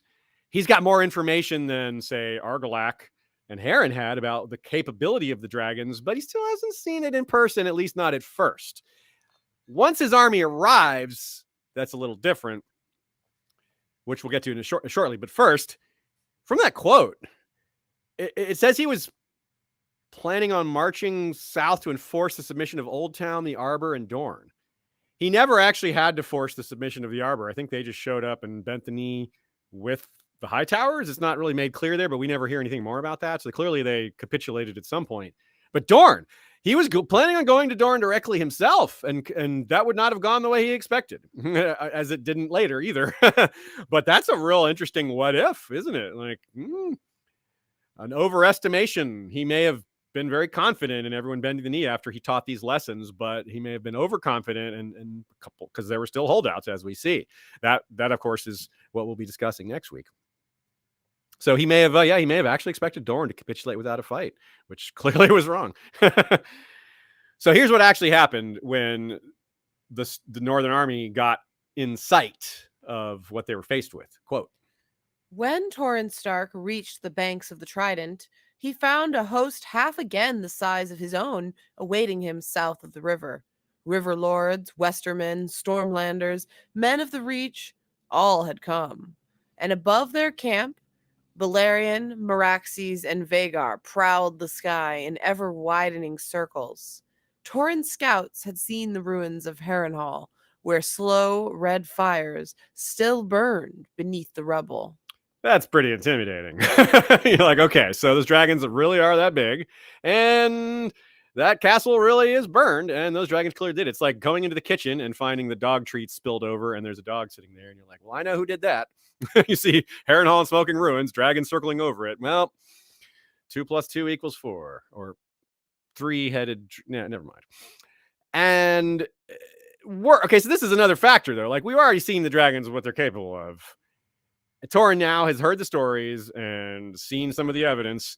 He's also facing a larger army than his. Like, there's more men. Forget the dragons. It's 45,000 versus 30,000. Remember, when we talked about the size of the Reach army at the Field of Fire, we pointed out that the one that formed shortly after it was was maybe the second biggest army fielded in that up to that point, because this is 45,000 men. The Reach had what was it, 55,000? So this isn't that much smaller, right? So with the dragons factored in, it's an enormous superiority. Plus, they're on the other side of the river. If Torrhen wanted to come to grips to have his men fight Aegon, they'd have to cross the river, which is terrifyingly dangerous with dragons being right there, especially.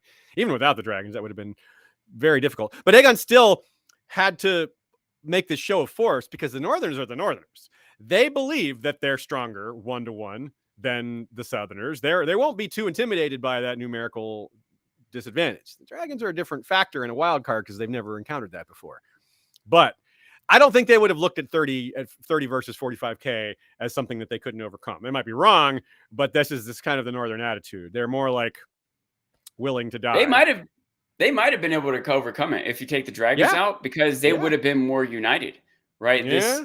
This 45,000 is more hodgepodge of different people who aren't going to coordinate or trust each other as well as the Northerners. You know? That's a very good point. You're right. These Northerners are way more united in purpose and in ideology and in just general loyalty. They're all united behind that Stark King, where everyone else is just recently cowed behind Aegon, and some of them are probably a little bitter about the loss of gardeners and other things. So yeah, and they had just fought. Some of them were still like injured, or tired. Like the Northerners were fairly fresh.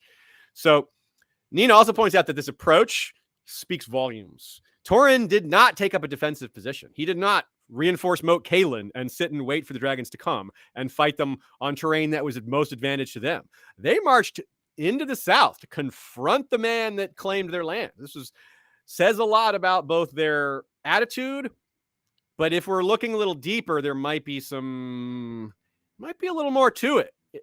Torrhen might have been cleverer than he seems here, and I'm not saying he didn't seem clever. I just don't really know. He's kind of like Aegon. We don't really know his personality.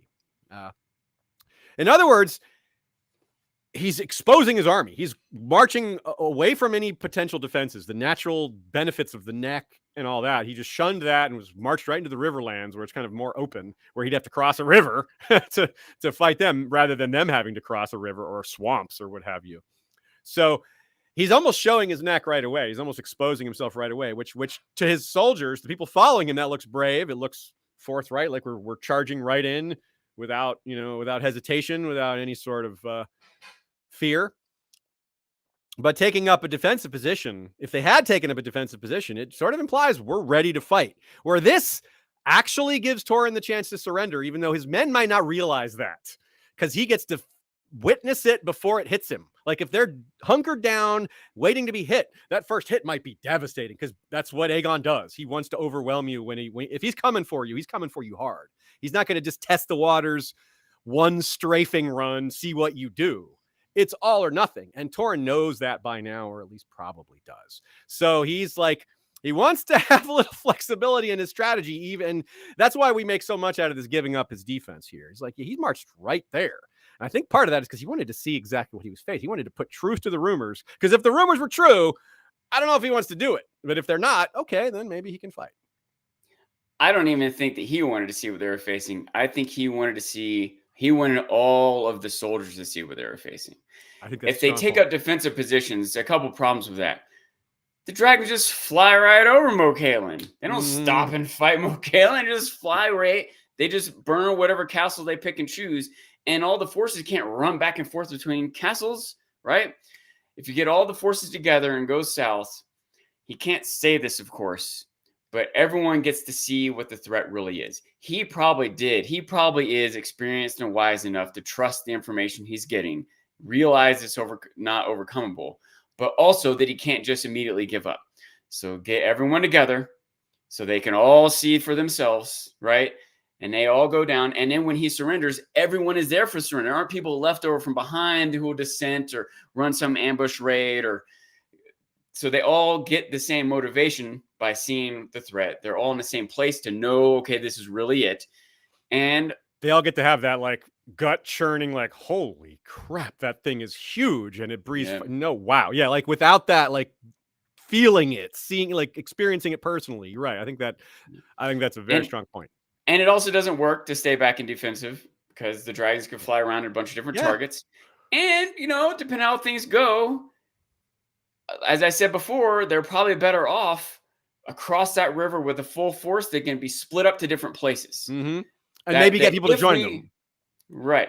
If we're going to have some chance of stopping Aegon, it's not going to be huddling in our castles wondering which one gets burned down. It's going to be going out and attacking a bunch of different places, and too much that Aegon can stop. So we could we'll lose some battles, we'll lose some men, but we'll win some battles. and at least have some negotiating power. Yeah. Yes. And same thing with this show of force. All right, Aegon, you can beat us, but we're going to put up this fight, and it's going to look really bad. You have to burn a lot of people to death. You're going to have less soldiers and support back home in the north once you take over, right? Like, what's your goal here? They probably have better bargaining power by showing up with this full force too. Even if they theoretically know they're going to lose, it's still a better position to bargain from. Yeah, I agree. And so I think from a bunch of different angles, I think Torrhen did the right thing. Yeah, I agree. I totally agree. And it seems so simple, but really when we get into this detail, there's a lot of considerations. It's almost a tightrope walk. And I do think that he seems to have handled it well. And I agree with pretty much everything you just said there. And another thing about the defensive position, like you said, like no one's going to join him if he's hunkering up in the neck. He's not going to get more allies, which he probably knows he needs. And this comes back to our point about a lot of Aegon's allies just joined him. They're not like super tied to him. There aren't marriage alliances in place, right? He didn't marry anybody outside of his family, right? So there's all this still there. So yeah, Torrhen might be thinking, yeah, that he just appointed the Tyrells in charge of Highgarden. I bet I could get some Reachmen to join me. They're not going to like that. They don't want to serve under the Tyrells. They've got reason to flip sides, but of course that didn't work out. But those are things that he could have been thinking about, strategies in mind that would have maybe been valid. And as well as, yeah, you can't just lay down without a fight. I mean, he did, but he didn't want to just make that his first choice or make that his only option because, yeah, it does look bad. And he has to, and if he's going to do it, he has to make sure it doesn't look cowardly. And the best way to do that is to make sure everyone sees the threat as he does, up close and personal. Yeah. And if he just announces, yeah, we're going to march down there and surrender, like he loses so much authority. He's going to lose more authority, not just that, but then when King Aegon appoints him warden of the north, everyone's going to remember that he's this guy that gave up so quickly. Like he just immediately kowtowed to this threat. Like, is that really the guy you want in charge?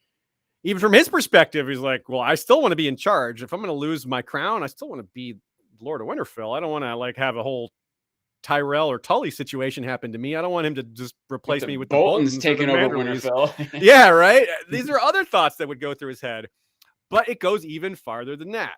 Like you said, 30,000 men. That's way more than Robb brought. So don't forget, Robb also had some Riverlands men join him. Not a lot because they were in big trouble at that point. But the North is also more populous now than it was then, most likely. To be fair, Robb was in a hurry. He didn't get all the mountain clans and some other folks. But Torrhen, yeah, this is part of what you were saying. I think this is why he gathered as many men as possible. So as many men as possible would be witness to what happened in the South, whether it be a glorious victory or a tough decision to bend the knee. You know, at least they would see what they were faced with. Yeah, I totally agree. The witnesses, it's really important. I didn't even think of it till just now, but I wonder if on some level Aegon pieced it together too. Aegon probably knows what Torrhen's going through. He's like, I need to get everywhere with my dragon right away so his soldiers see it. I need him to see the threat that he wants his people to see. Like, and this giant army and this burned castle. Like they get to see it's a triple threat, right? Yeah. All that stuff. Plus the other rumors. What Harren didn't have, what Argilac didn't have, what the Lords of the Crownlands didn't have is what had happened to those people. Torrhen now sees what happened to the Field of Fire. What happened to Harren? What happened to the Lords of the Crownlands? What happened to Argilac? There's a lot more evidence. A lot more people have gone up against the dragons and lost, or one dragon and lost. Here we are with 3 of them again, with a bigger army than any of these others had faced. So he's really got to be confident to take this to violence, and clearly he wasn't. So he saw Harrenhal with his own eyes, and the dragons and the army, and so did all his other lords. So, but there's more than that. Here's another quote to carry us forward. The king of the north had heard many accounts of the Field of Fire as well. He knew that the same fate might await him if he tried to force a crossing of the river. Some of his lords, bannermen, urged him to attack all the same, insisting that northern valor would carry the day. Others urged him to fall back to Moat Cailin and make a stand there on northern soil. The king's bastard brother Brandon Snow offered to cross the Trident alone under cover of darkness to slay the dragons whilst they slept. That is wild and really cool, right? From Torrhen's POV too, not only did he mention that he's aware now of all these conquests that just happened, but several of them happened in such a short span of time that Harrenhal is still smoldering. So it's like, wow, not only did he do that, he did it fast. And here's a huge question mark, though. Torrhen's sons. We don't know how many he had. We know he had more than one. We don't hear of them being present there. We do hear about them complaining about the result. We hear about them bending, being upset about the bending of the knee and just being a problem going forward. It's a little odd that we don't hear about them being there, but if his goal was to make sure as many people saw it as possible, you would have thought he'd have brought one or two of them with. On the other hand, he might not have wanted to bring his oldest son if his oldest son was kind of young. Sometimes we see the tradition of at least leaving the Stark. There must be a Stark in Winterfell. Set aside any maybe supernatural angle to that. It just makes sense to keep your heir safe, or to keep at least one member of your bloodline out of the fighting, especially when it's something like dragons, which it's pretty hard to keep people out of harm's way when with that element in at present rather. So I mean, if he'd heard what happened to the Gardeners. Exactly. Yeah. The whole Gardner line's wife is like, well, let's make sure that doesn't happen. Leave one Stark at home. Like you left. I mean, Robb was left back when Ned went south. You know, it's common. Benjen was left at Winterfell when Ned went south. You know, all these other things. So, similar examples, and not just in the North, but this is the North we're talking about. So these examples are probably the best to use. So if he brings them, they get to also witness it. And they also get to see what it is they're surrendering to. But they may not have been old enough. Only one of them may have been old enough. Nina points out that it's odd that Brandon Snow and these maesters did the negotiating if Torrhen's sons or one of them was old enough to be in this place. This kind of tells me they weren't, because I agree with her that if they were old enough, they would be likely representatives of the king. The princes are very often take that role up. It's part of their training, part of the way these noble situations are handled. And but they don't. Brandon Snow and the Maesters are the ones passing these messages back and forth, apparently. And the lack of the son's involvement may be part of why they're upset later, but maybe it's more likely to just assume they were too young, or if there was an older one, he wasn't there because he was back at Winterfell. Yeah, to the point we made earlier about Torrhen wants all the soldiers to see, not just that he wants to see. I think he was ready. I think he had seen or heard enough. But he knew that all the people would need to see it with their own eyes. His sons didn't see it with their own eyes, and they're upset, right? Mm-hmm. Yeah. I think all the other lords went, saw the dragon, saw the field of fire, saw Harrenhal, went back home being like, okay, good thing we bent the knee. But anyone that didn't see is like, oh, that Torrhen Stark, he's the one that knelt. You know, they don't realize the other option is they would be dead. Yeah. And we will be talking about this more, because this is a thing. We've talked about the Starks under the dragons. We had episodes on that, but some of this we've added a few new details that we're going to want to mention as we go through the years here in Fire and Blood. Now, what about this Brandon Snow business? Not about him being the envoy, but about the assassination of the dragons. Several takes here. Was Brandon simply another overconfident man, not truly grasping what he was up against? Maybe not. Maybe. That's possible, but I wouldn't jump to that conclusion automatically. I would simply consider that as one possibility, and it may only be part of the picture. What means did he intend? How was he going to assassinate them? Well, we really only have one guess there. Was he the figure in Bran's weirwood vision making weirwood arrows? At first, when the Dance of Dragons came out, a lot of people thought that was Bloodraven. Enough time has passed, enough analysis has been done. It doesn't really make sense that it was Bloodraven. Why was Bloodraven making weirwood arrows at Winterfell? When was he ever even at Winterfell? And the timeline, the order of the visions doesn't necessarily support that either. It does support this. It does support someone making weirwood arrows. The time of that vision in relative position to the others does support the possibility that this is it. Nina agrees. Nina thinks it is him. He's the one there. And it wouldn't have been the worst plan in the world. Tyrion himself notes that the eyes are the most vulnerable part of a dragon. Their eyes and the brain behind them. That's how Meraxes was killed. There's a few other examples. And yeah, if he can sneak into a Targaryen camp, get a clean shot, which shouldn't be hard if the dragon's asleep. You know, let's shoot a weirwood arrow into their eyeball. That might kill it. It might work. I don't know how you get all three that way.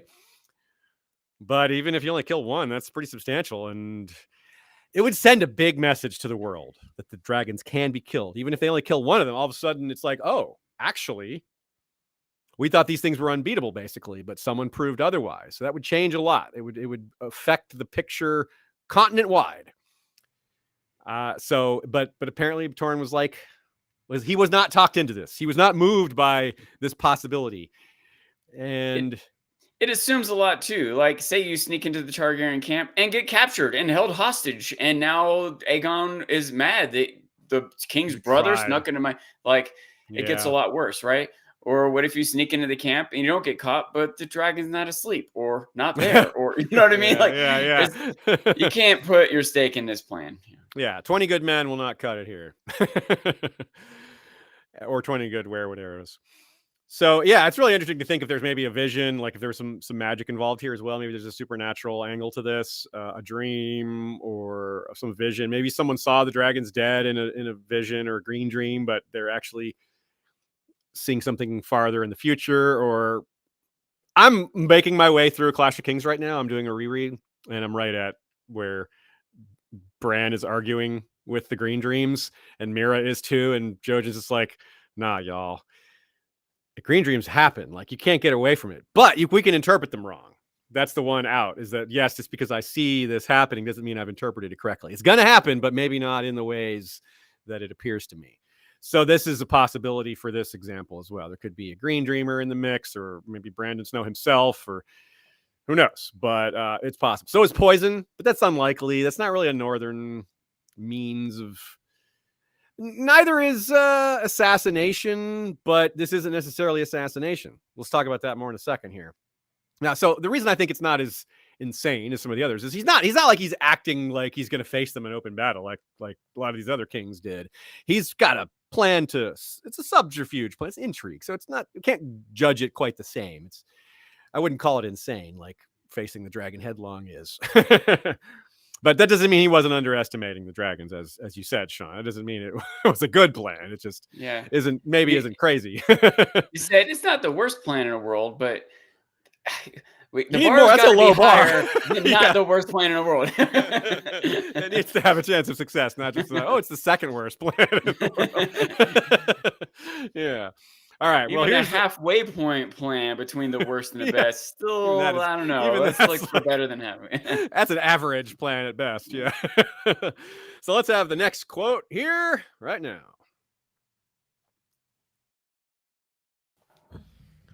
All through the night, messages went back and forth.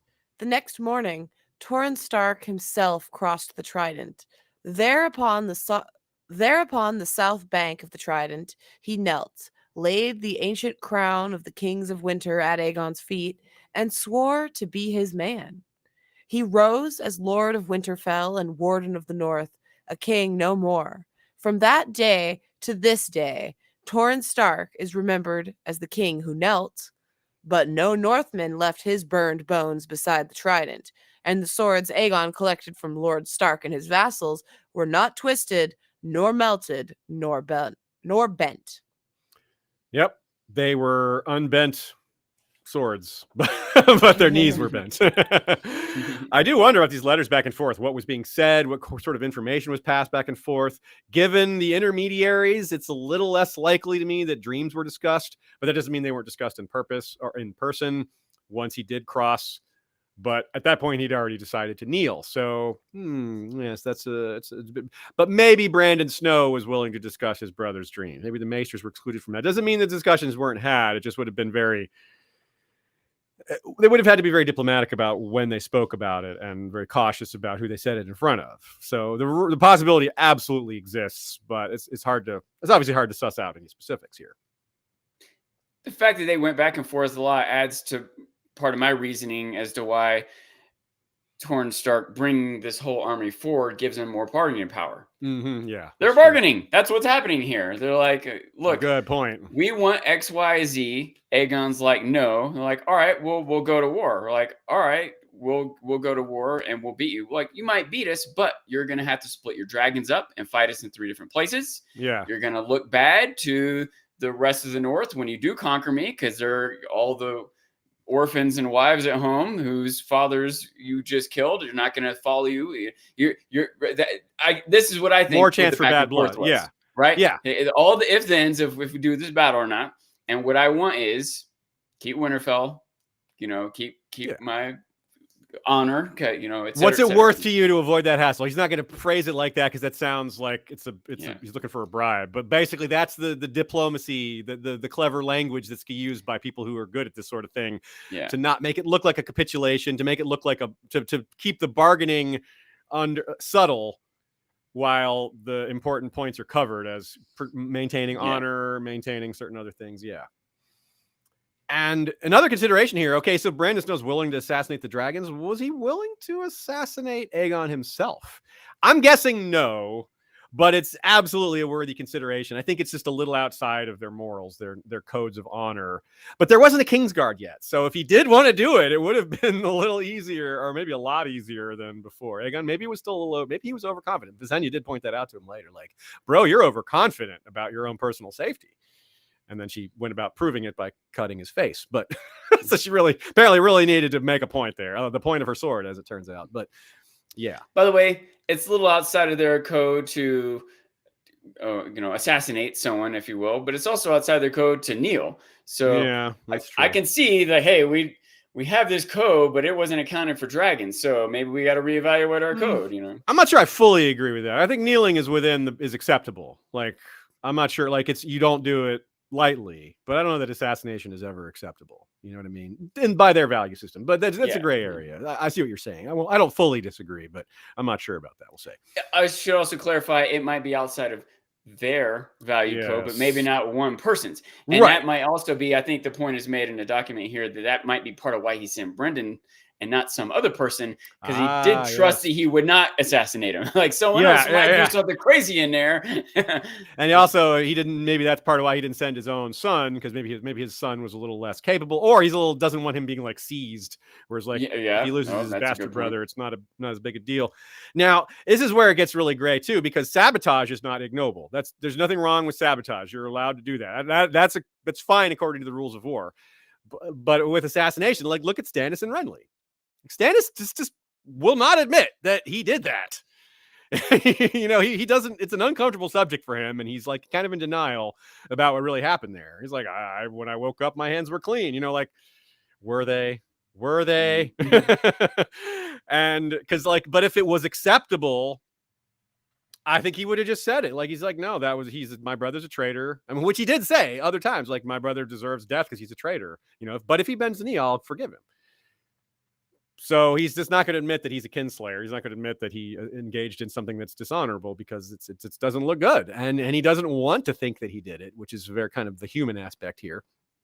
And he's able to deny it. Like, how many people would believe this story? So if he wasn't able to deny it, he might have to face it differently or own up to it differently. Yeah, technically his hands were clean. Metaphorically, no way. But technically, physically speaking, yeah. So, like, here's another example. Like, in the North, Nina brings up the point of Jon being ordered to assassinate Mance Rayder by the other, like, by Alistair Thorne and Janos Slynt. He's like, damn it, this isn't what we do. This is really ignoble. He's like, he doesn't even mind the part that it'll get him killed. He's like, yeah, I'm gonna die if I do that, but that's not the part that bothers him. He's like, this is really just not okay. Like, this is a diplomacy and envoys. You really shouldn't do that sort of thing.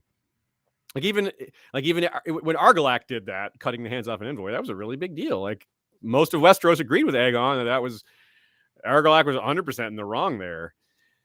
So. Yeah, and then the quote is, Jon considers it, quote, foul enough to slay a man in his own tent under truce, let alone the other aspects of this.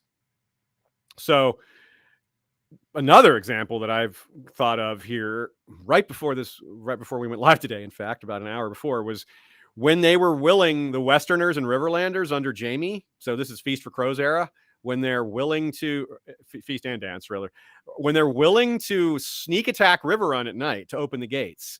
But when one of them throws out the idea, oh, yeah, and we can smear night soil on some arrows and assassinate Blackfish, that's when they're like, no, that part they're against. And it starts an ugly argument between Frey and Piper, which leads to Jaime thinking, man, they would never do this in front of Tywin. Which leads me to wonder what Tywin would have thought of the idea of assassinating Blackfish with night soil. He might have been like okay with it if it was done under wraps, but I don't know. But either way, it's kind of Tywin would have been okay with it for sure. I think. Yeah, maybe. Tywin's okay drowning people. Tywin's okay drowning women and children who aren't at war. You know what I mean? Like, yeah, I think he would be okay with it. Yeah, probably. He didn't want to he didn't want to be known that he was part of the Red Wedding. I think he was fine for people to suspect it, but didn't want it said openly. So yeah, it is a little. I think you're right, but there's still some nuance to what he wants. I think he wants people to suspect it rather than that he's known for doing it. But maybe his response would be something like, "I don't want to hear of this." You could, yeah. Now yeah, go okay. do it in parentheses. Yeah. Okay, that might be. I could see that maybe being his way of handling it. That's a good point. Nina says this all may have been a way for Torrhen to put himself on more equal footing with Aegon for, like you said, for negotiations, for bargaining, for like having leverage and things like that. Before he had stepped foot onto Westeros for the purpose of invasion, Aegon had tried to use his own bastard brother to make an alliance with Argilac, right? He used Orys as a bargaining chip to marry Argella. And obviously Argilac was extremely unhappy with that. That led to the whole hands cut off envoy business. And now Torrhen is using Brandon Snow as a go-between, as a diplomat, as an envoy. And he maybe believed that this might insult someone from the Reach or from another house being treated, have a bastard treating with them because they're so high and mighty in that regard. But Aegon had already done this with his own bastard half-brother. So it was kind of like maybe they were hoping to expose him in a hypocrisy, or just saying, okay, well, he doesn't see bastardy the same way the rest of the Seven Kingdoms has for so long because he's from House Targaryen and, they've only been here 100 years and they don't look at bastards the same way, and etc. Maybe it's a way to share values in some form, Yeah, that's true. Now, did the North have the most to lose or the least? I don't know. I suppose it depends on how soon the next winter was going to be and how long they needed it to last or expected it to last. Like if winter was imminent, then Torrhen would have been very wary about sending all these men to fight, unless when the harvest had already been brought in. Then it would be like, okay, then we might be very eager. It might be the opposite, where he's like, well, too many mouths to feed, so dying in battle is actually a plus. That's a really interesting fork in the road here in trying to figure out what was on their minds. Because if the men were needed for the harvest, and the North has the most to lose by losing men, they're not only going to lose people, they're going to lose the people whose labor is needed to survive the winter. It also matters how long of a winter they were expecting. If it was expected to be kind of a shorter winter, they might be willing to be more risky. If they were on the heels of a long summer, they'd be expecting a long winter. That's a really big part of the consideration that the South wouldn't care as much about. It wouldn't matter as much to them.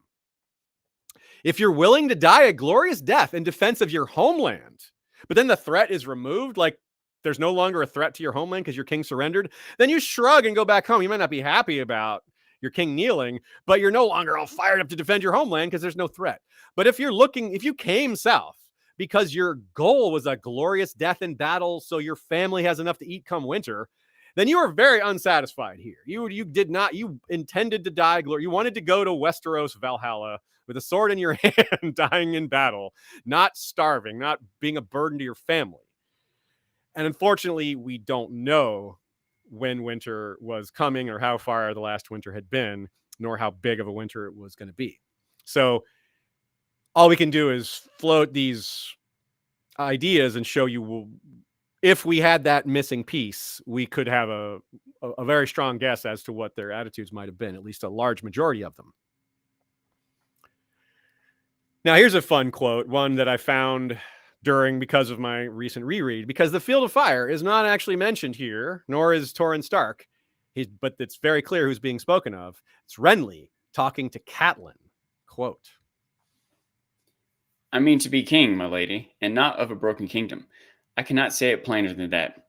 300 years ago, a Stark king knelt to Aegon the dragon when he saw he could not hope to prevail. That was wisdom. Your son must be wise as well."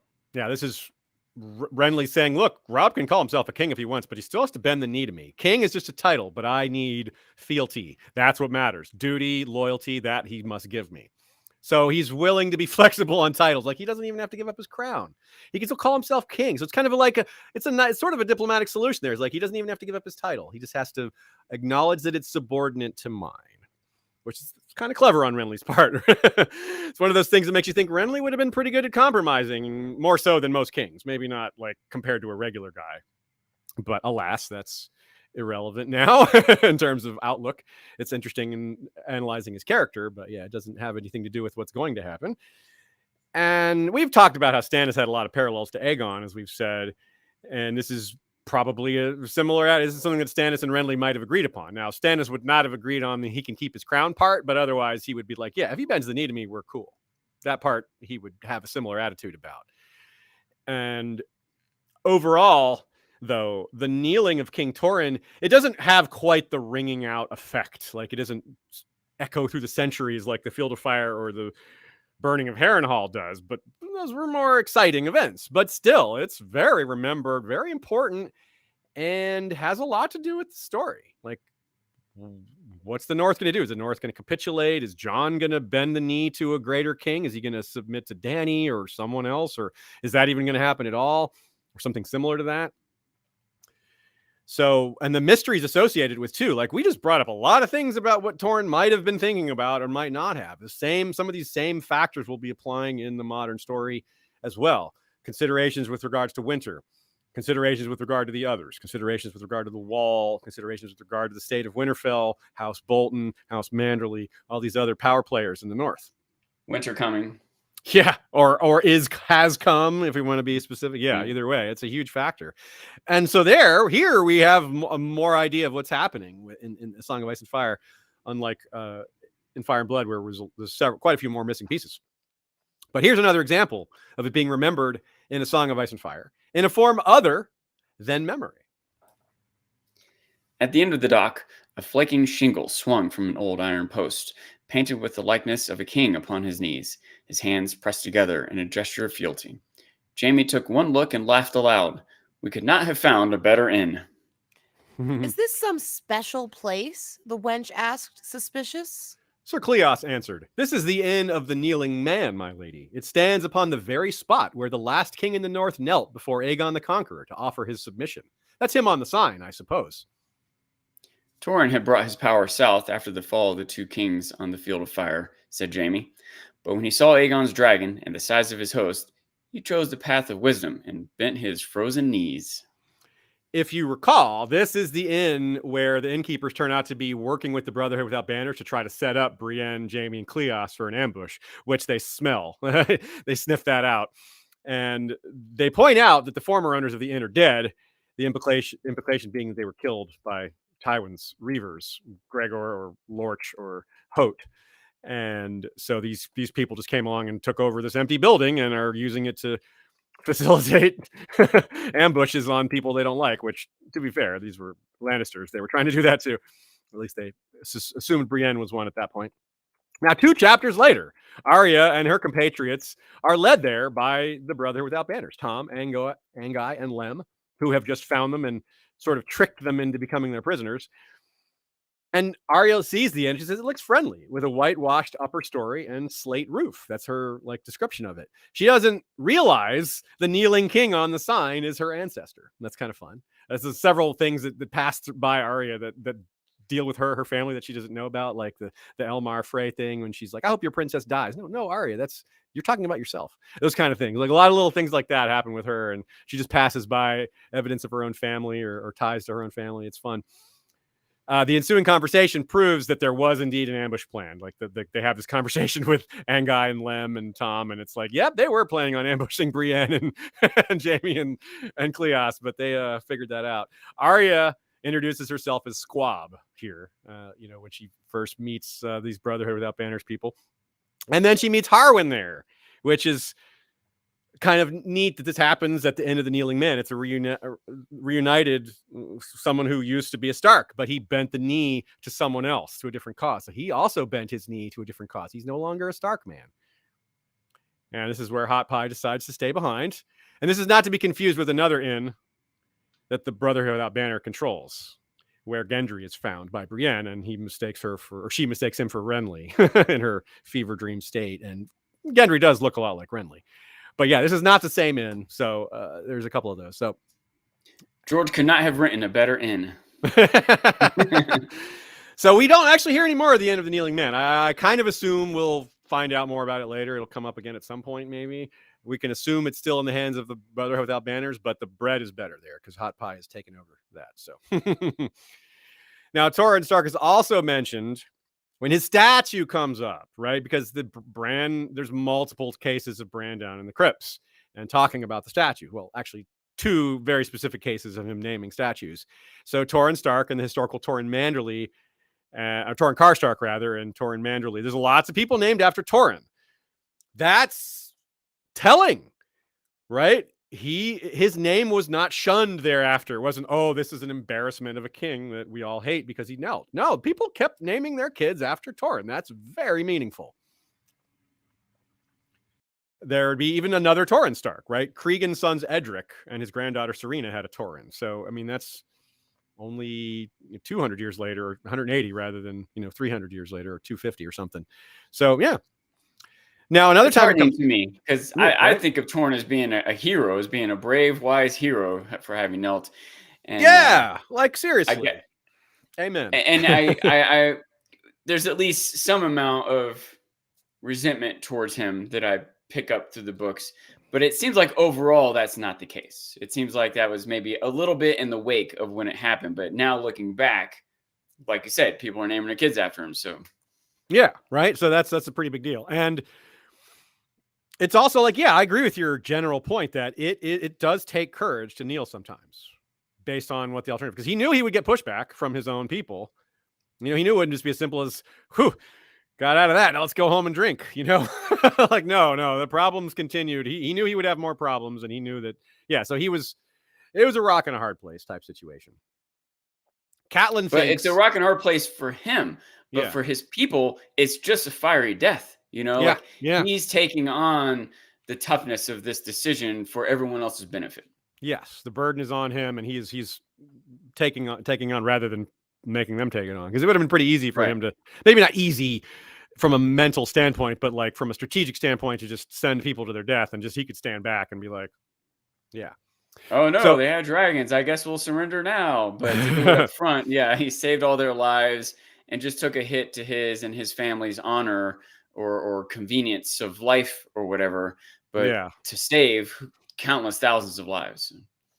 So Catelyn thinks when Robb's crown is being made about the kneeling of Torrhen, and that no one knows what happened to Torrhen's crown after it was handed over.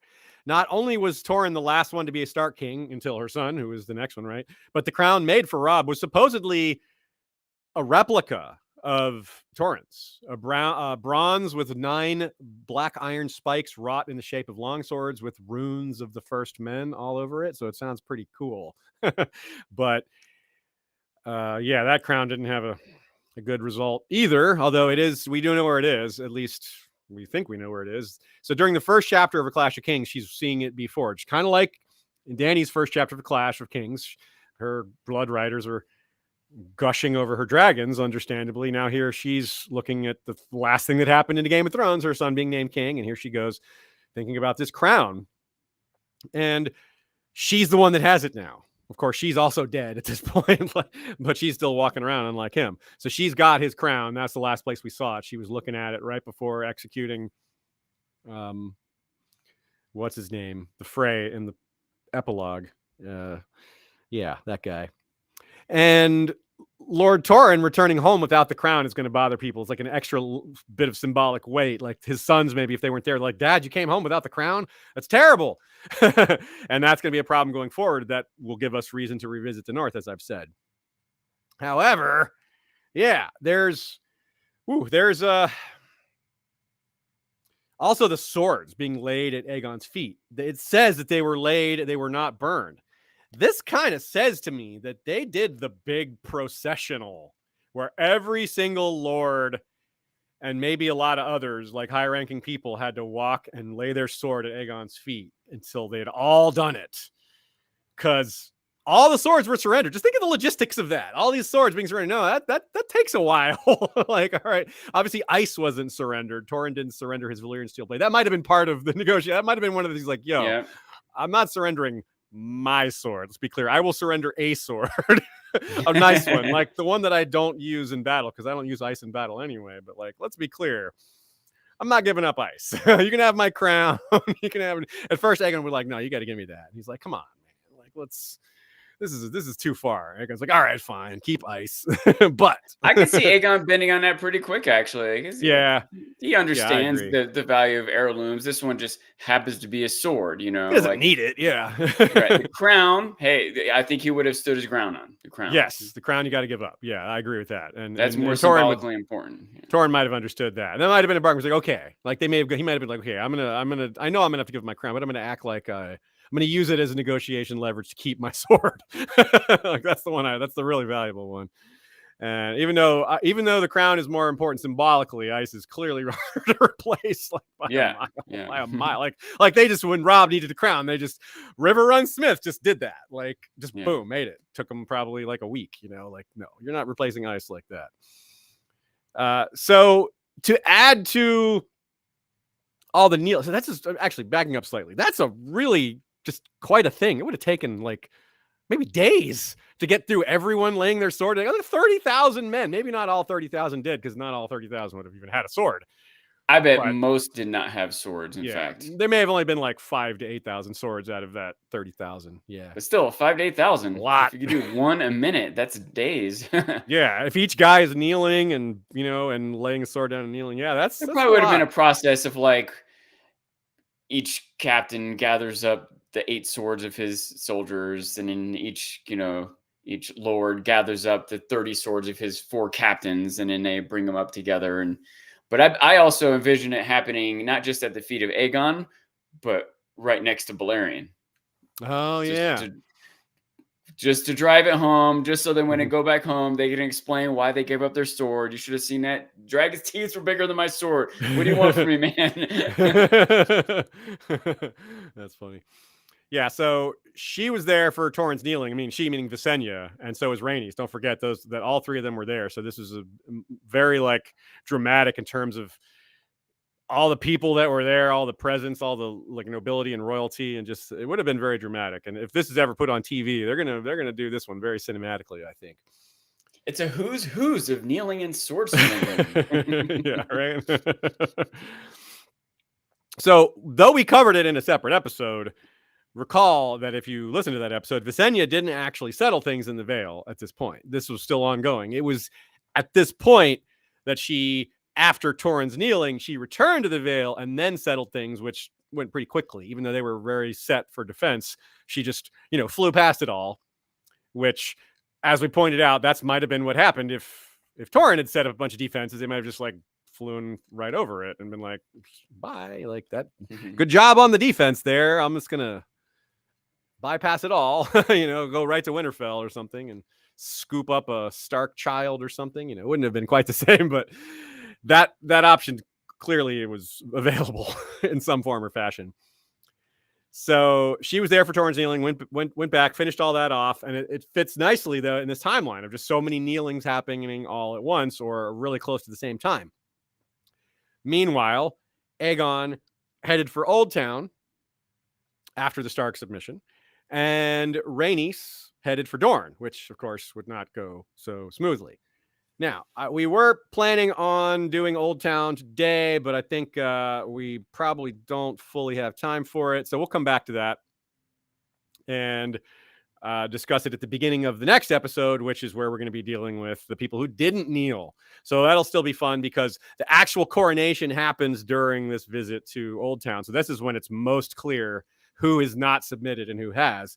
And it's not always as simple as they didn't submit. We'll see that at the Iron Islands. The reason they didn't submit there is there is no single leader to lead them in submission. Whereas in Dorne there was, but they were still very united on not doing it. So a lot of that's going to be a lot of fun, but we'll start it off with Old Town and looking at this from the Targaryen perspective, because we have already looked at it from the Hightower perspective. And there are some big differences here.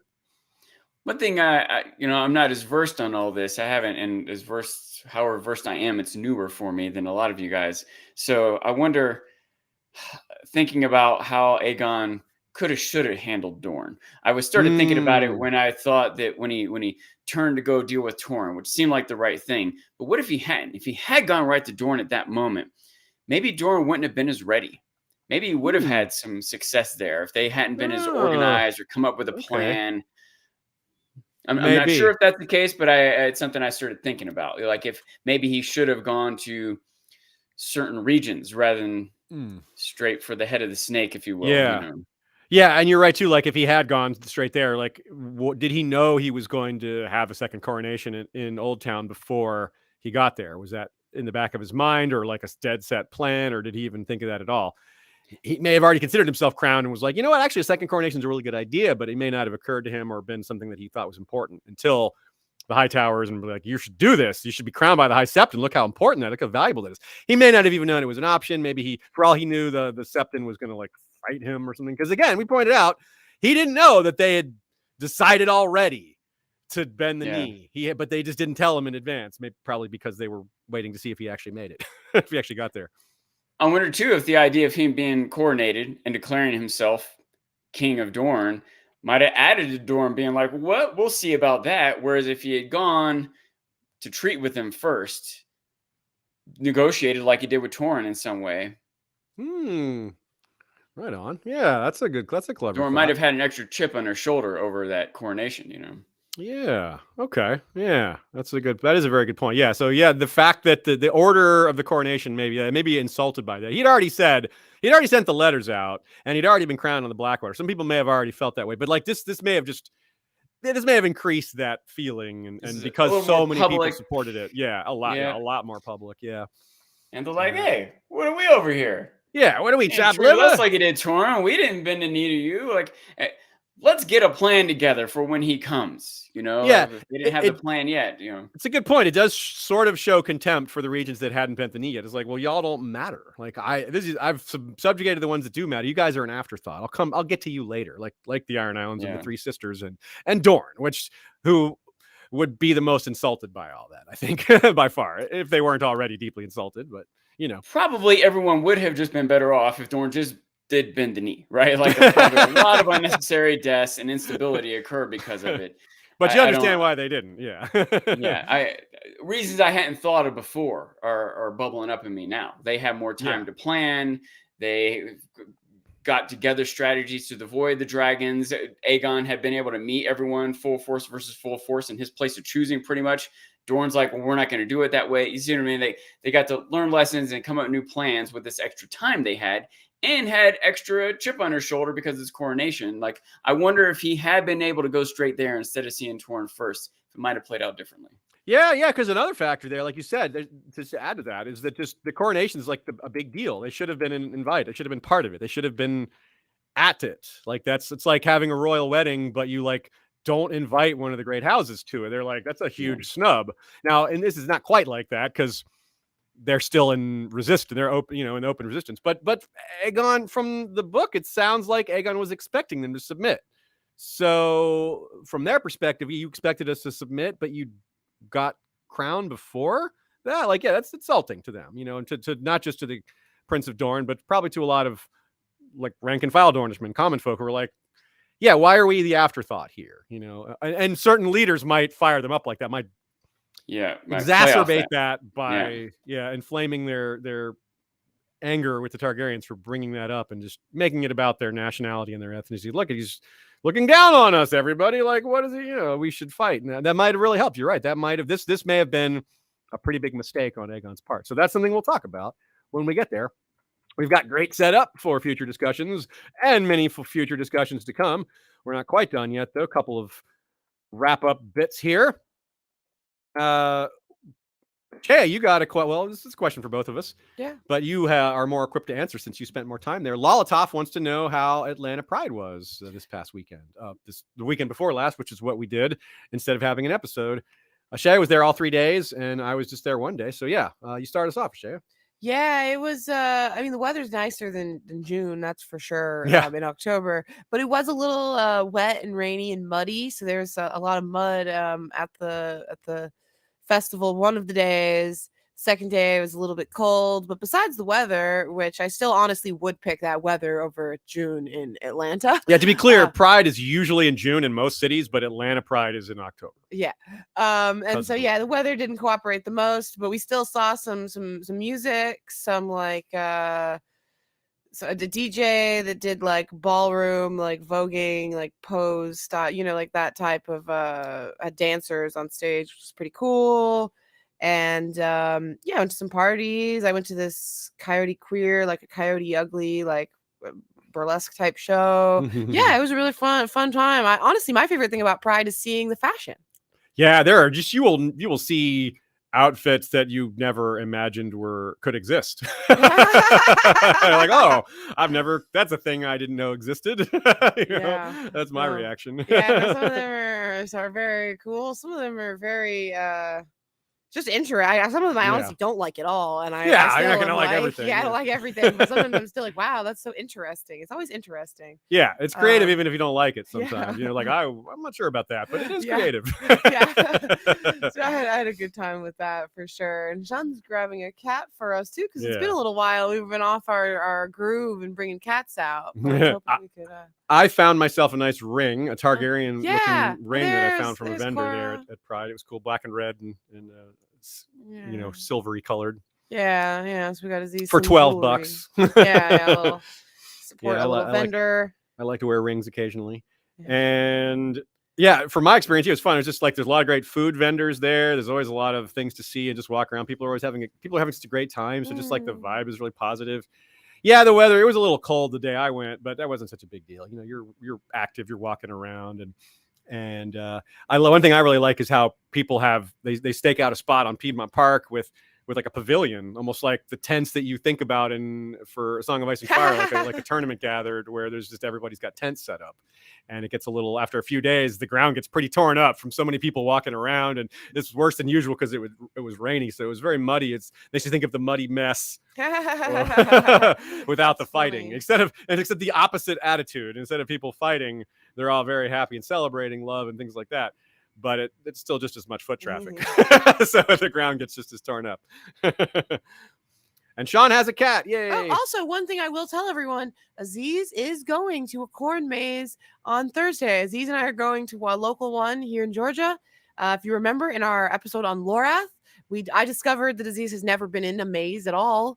And I like mazes. They're cool and it's a fun experience. And someone reminded me on Discord last month, now that it's corn maze season, because it's obviously seasonal because it's they harvest the corn.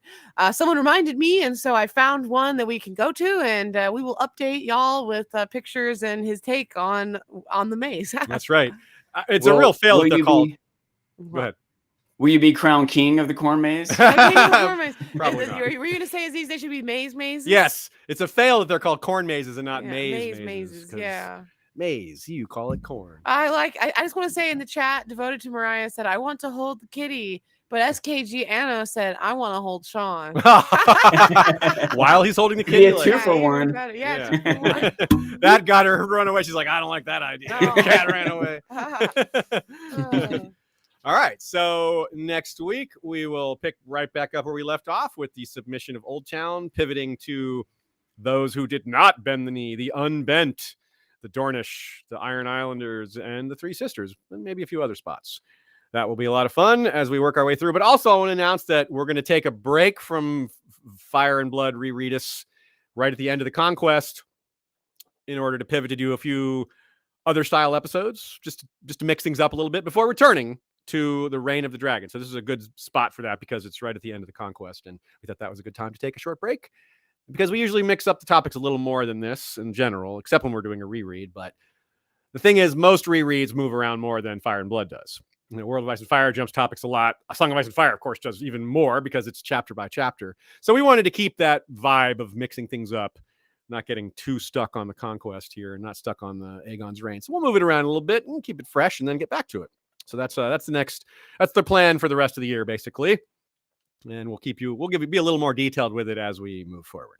But that So was a this few idea. people got the trivia question for sure. Okay, yeah. So the trivia question again was, where is Hot Pie now? Where was the last place we saw him? The answer is the Inn of the Kneeling Man. Yes, that's right. That was we did talk about that specifically. And remember what happened there? Hot Pie's like, this bread stinks. And they're like, let's see you do a better job. And he's like, all right. He's like, I'll do it. I will. Let me in the kitchen. And then that's what happened. And they were like, yeah, this bread is better. Hot Pie knows the deal. Yeah. So, which is nice, isn't it? We got to root for Hot Pie he's a symbolic of people that can find their place in a war-torn world and make other people's lives a little bit better using their skills. Yeah, go Hot Pie. Hope we see him again. I hope he's doing well. And everyone go eat something tasty in honor of Hot Pie. We're about to eat something really tasty. That's true. We've got some homemade lasagna waiting for us out there. We are lucky people. Yeah, so We're very excited. lucky. Now, so other episodes that got mentioned during this one, Before the Dragons and Under the Dragons, both of those series are very relevant to here, as you probably know, just from the title. The Balerion episode, the Doom episode, Age of Heroes content, Highgarden, of course, that's a big one, given the surrender of Highgarden is about to come up, and plenty of others that are relevant. Pretty much anything to do with House Targaryen is kind of relevant to these, like Mantaris or House Celtigar, House Valerian, or the Valyria episodes. So many that are out there. And of course, our recent episode on The Last Storm, which is our patron/members only episode dealing with the conquest, or that aspect of the conquest. So you can get that by joining us on Patreon, or by becoming a Spotify subscriber, or by sending a donation through PayPal. We'll send you all our bonus episodes if you do that. And you can find your way to all of those links and possible ways to support via historyofwesteros.com. Thanks to anyone who does support us that way, or by word of mouth, or any other way. Really, we do appreciate it. It is very important to our success and survival as an independent show. Thanks as well to Nina for her invaluable notes and advice. Not only does she have notes put in every episode, almost every episode, but she and I talk about things offline quite a bit, which helps me form my thoughts and get them more straightened out, and helps me think of things that I might have missed. She's invaluable in that regard, and in many other ways. Joey, Jesse, and Bran, and Michael Klarfeld, thanks to you guys as well for the intro music, the outro music, the intro video, and the maps behind us. Go to Claradox, Klaradox.de to find Michael Klarfeld's site and get maps just like the one behind me for yourself. And also thanks to our Bengineer for sound quality assistance from time to time. That's right. You know what to do. Until next time, everybody, for Sean and Ashea, Valar, reread us.